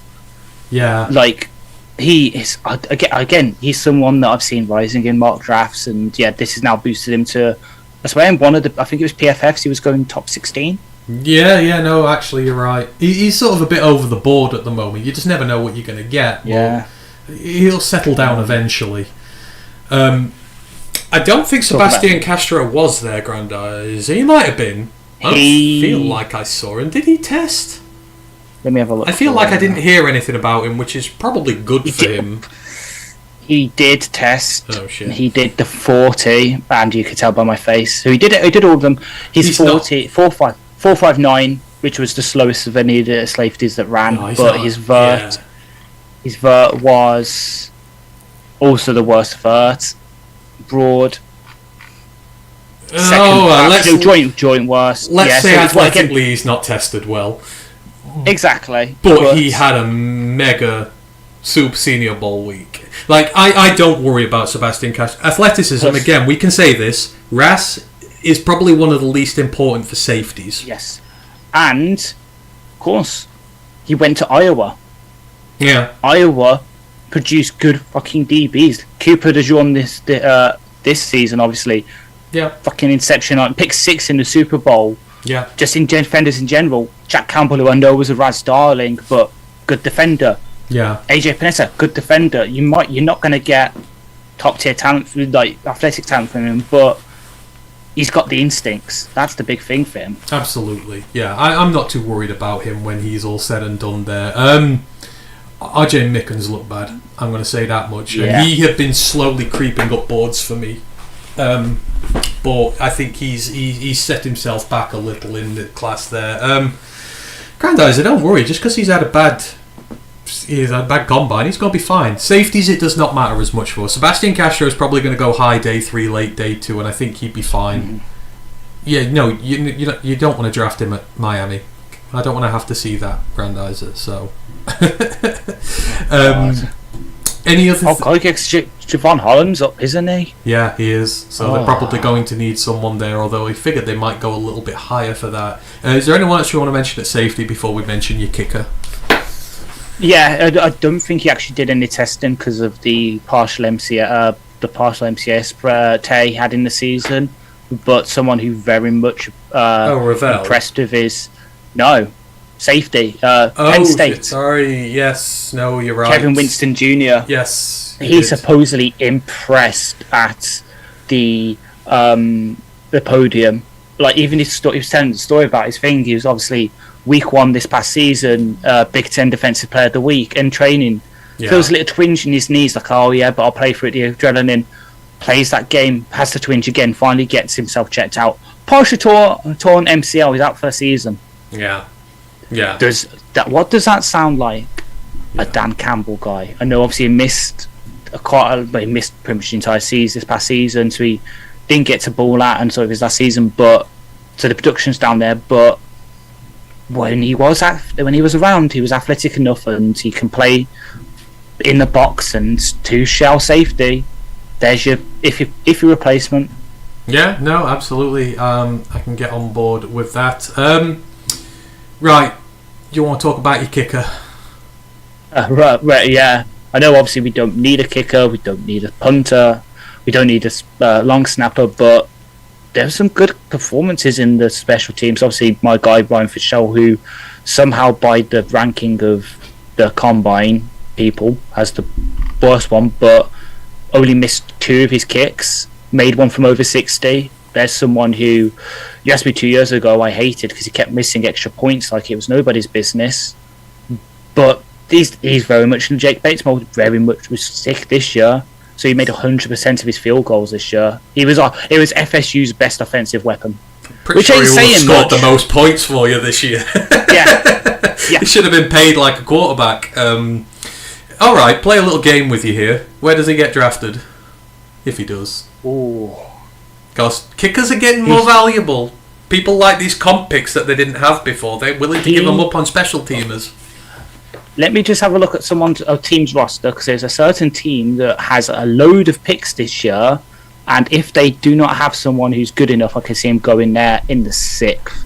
Let me just have a look. And yeah, they've got Dustin Hopkins, who's not good enough. As much as I don't want to put the curse on him for going to this bad team, Ryan Fitzgerald, you are a Cleveland Brown. Yeah. There you go then. That round 6, we'll see what happens with him. Grandizer goes fullback. Don't forget that position, lads. Yes, we're going to forget that position because we've been going forever now, and no one wants to hear about fullback chatters. Brent goes, didn't Bob Quinn draft a long snapper? Yes. Jimmy Landis, 2016. Matt would have told you that before we'd even gone. Like that, you're asking us when the long snapper historian's not here. So Grandizer goes, I know the Panthers need a kicker potentially. Oh no, his long leg will make him appealing. I can see someone picking him up early day 3. Not maybe Jake Moody high, Team's been burned by that. But 120, 130, I think you maybe see a pick there for a kicker. Who knows? Maybe a certain other AFC North team who might have to get rid of their kicker soon because he's been a very naughty boy in Master. Oh yeah, Baltimore. I think you meant Pitt. I'm like, Pitt? No, he's their offense. No, Pittsburgh. no. One. Yeah, no, Baltimore. Yeah, he's been a naughty. He's not the Messiah. He's just a very damn naughty boy. Grandizer goes, come on now, love. No love for punters and fullbacks. Yes, but our audience don't want to hear that apart from you. So, maybe we'll do punters and fullbacks at some point. Right, we've been going a while. So, questions. I think it was Carlton asked earlier. So, when the combine is said and done, and as much as we, have our opinions about the combine and what it's all about and whatnot, he says, is there anyone who might have been knocked down into the Lions' range at 28? Maybe 60 as well.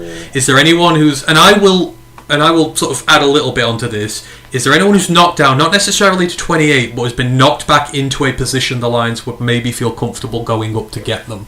So you could say maybe up to like 15 or something here. Who's the forbidden fruit? Who's the forbidden fruit who is now maybe not so forbidden? Oh, there's one obvious answer. What? Tet. Did you agree with his decision not to test? I thought that was a bad decision from him, given that he's starting to slide. I think you need to address those concerns. When you start to slide, you need to address the concerns, not ignore them. Exactly, yeah. I agree. He should have tested, but it might work in our favour because Matthew Golden, as we mentioned earlier, Matthew Golden is seen as now the wide receiver one of this class behind Hunter. Might push him down to a position where, you might start getting comfortable with him. Let's say he gets to 18 with Seattle and they haven't traded DK. They obviously need offensive line, but they're not happy with who's there. They want to come back a bit later where maybe it's a bit more appealing for them. Maybe they can take Tyler Booker, despite how much John Schneider hates taking off the offensive line early. And he's sitting there. Trade up for him. We've gone higher. We've gone from 32 to 12 to take a receiver. Maybe the Cowboys, they don't really want to take Jonty at 12. Do you know what Matt's reaction would be if we did that? Considering he said how long ago, like he's right up there, that he would go off the charts at that. Me, I've got a very hot one here. So another who's been affected by RAS is Mason Graham.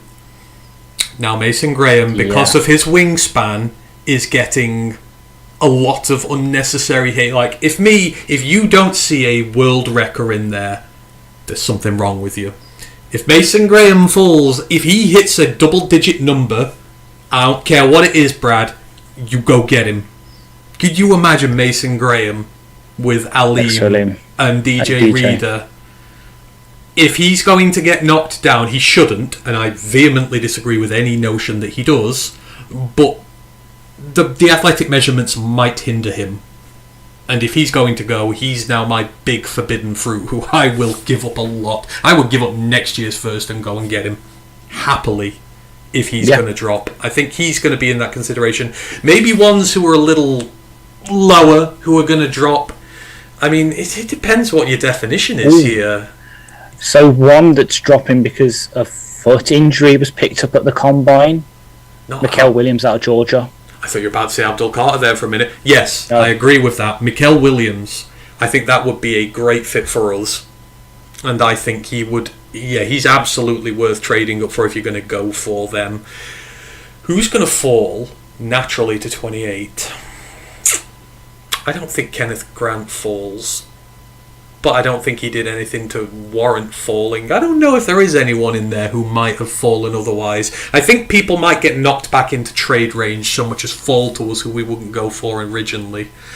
What about 60? Is there anyone sort of on the fringe of round 2 who's been lowered in your view, who you might be like, actually they're in play for us at 60 now? We've talked about a lot who are getting away from us. Someone's got to be getting pushed down. Jack Sawyer. With all the other edges testing well and some people having concerns about his floor, his ceiling, I mean, he might get, like, say, Landon Jackson's now above him on Tankathon, for example.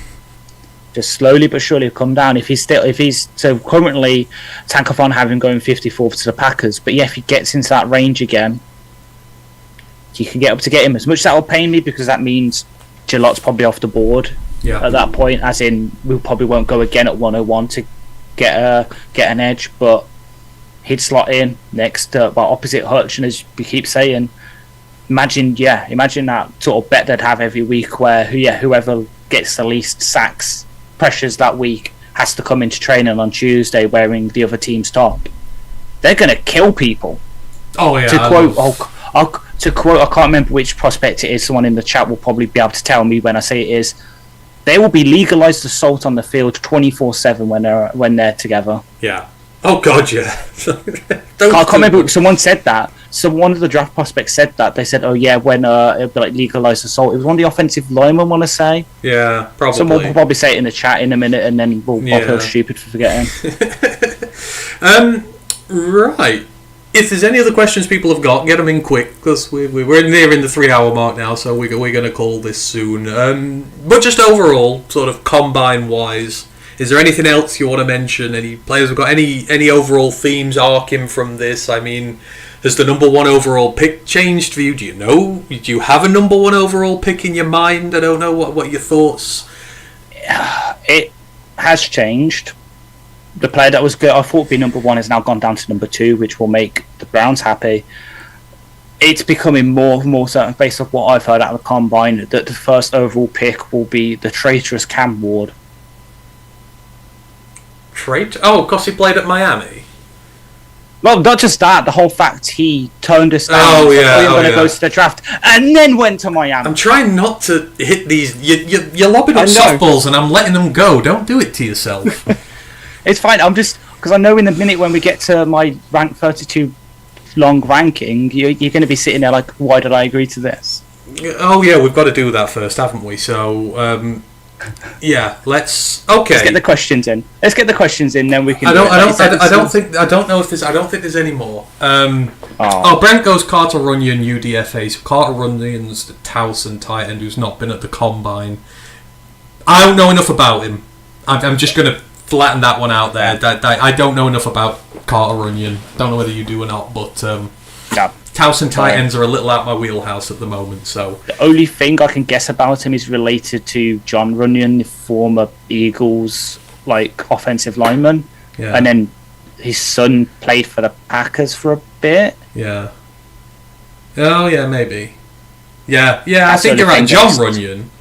Yeah. I'm not sure if there are any relations there. Marmarket goes, like every year, my favourite was watching the big lineman dog run the dash.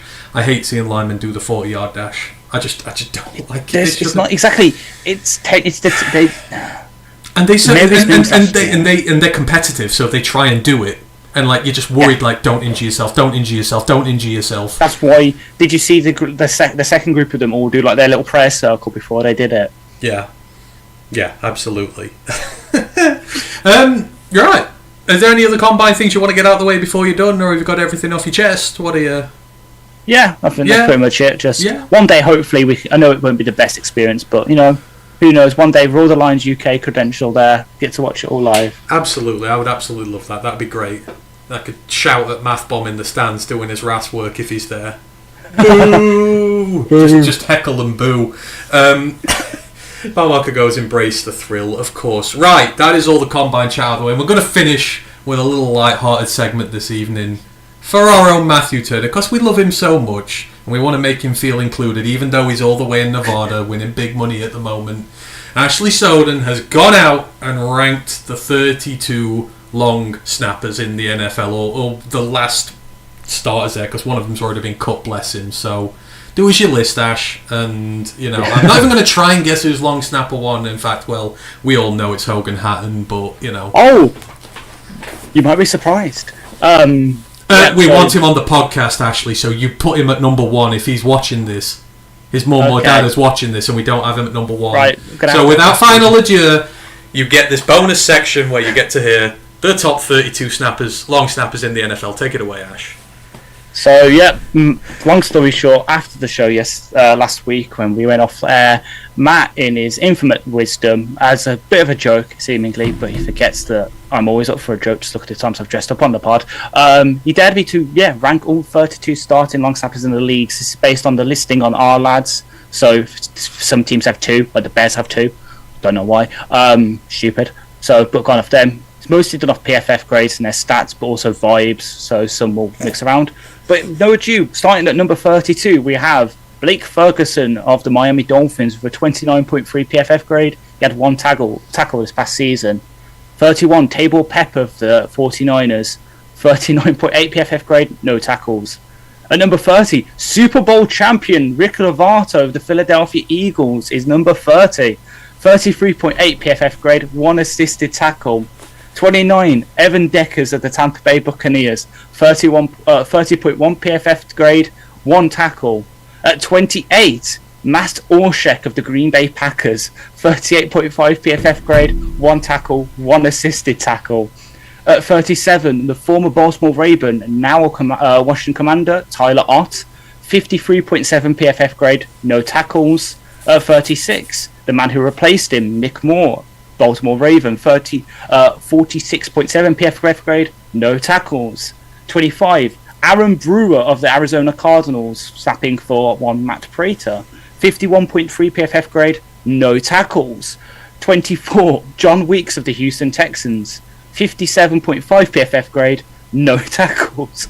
23, Luke Rhodes of Indianapolis Colts, 57.8 PFF grade, 2 tackles this past season.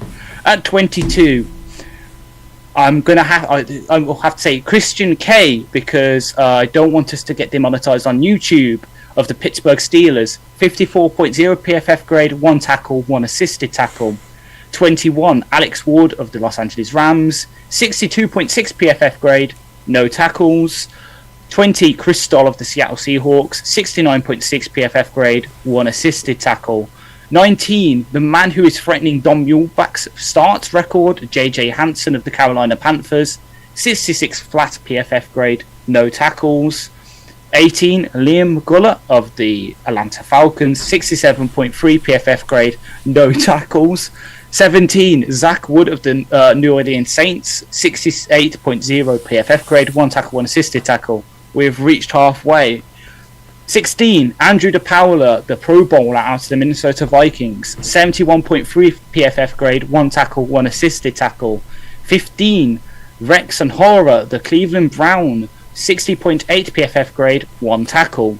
14, James Winchester of the Kansas City Chiefs, 68.8 PFF grade, 1 tackle. 13, Reed Ferguson of the Buffalo Bills, 64.1 PFF grade, 2 assisted tackles. 12, probably the highest ranking New York Giants on any list, Casey Kreuter, 60.2 PFF grade, 3 tackles, 1 assisted tackle. Number 11, Thomas Hennessy of the New York Jets, 74.5 PFF grade, 1 tackle, 1 assisted tackle. Number 10, Josh Harris of the Los Angeles Chargers, 71 PFF grade, 2 tackles, 1 assisted tackle. At number 9, Morgan Cox of the Tennessee Titans, 78.8 PFF grade, 3 tackles. At number 8, Trent Sieg of the Dallas Cowboys, 76.9 PFF grade, 3 tackles. Number 7, not only is he the starting character of Star Wars Fallen Order, he's also the Cincinnati Bengals long snapper, Caladomtis, 62.2 PFF grade, 3 tackles. At number 6, the podcast favourite and hero out of the Chicago Bears, Scott Daly, 84.8 PFF grade, 3 tackles, 1 assisted tackle. At number 5, Rosh Mastic of the Jacksonville Jaguars, 82.3 PFF grade, 2 tackles, 1 assisted tackle. At number 4, Jacob Bobenmoyer of the Las Vegas Raider, 77 PFF grade, 3 tackles, 1 assisted tackle. And then the top 3, Joe Cardona, New England Patriot, 71.8 PFF grade, 4 tackles. At number 2, Mitchell Fabroni, Denver Bronco, 81.3 PFF grade, 4 tackles, 2 assisted tackles, which means there can only be one number 1, and of course it is our own Hogan Hatton, 62.6 PFF grade, 2 tackles, and the best long snapper in the league. Should be is an all-pro every year. And there you have it, Grandizer. Don't you dare say we don't care about special team stuff ever again. There is nowhere else on the internet you are going to find a full 32-man roundup of the best long snapper in the NFL. You know, somewhere in the Nevada desert right now, Matt Turner is running around the desert screaming his heart out, going, "What did I do to deserve this?" It's going to be like a scene out of Fear and Loathing. He's just going to go slowly driven into madness, going, "Oh my God, even on the other side of the world, I can't escape this." It's going to get worse. People like this. Grandizer says you've got to make that into a YouTube short or put it on TikTok or something like that. I'm going to put it on TikTok. It won't get any views. And then on Instagram, I'm going to post it and then just tag Matt.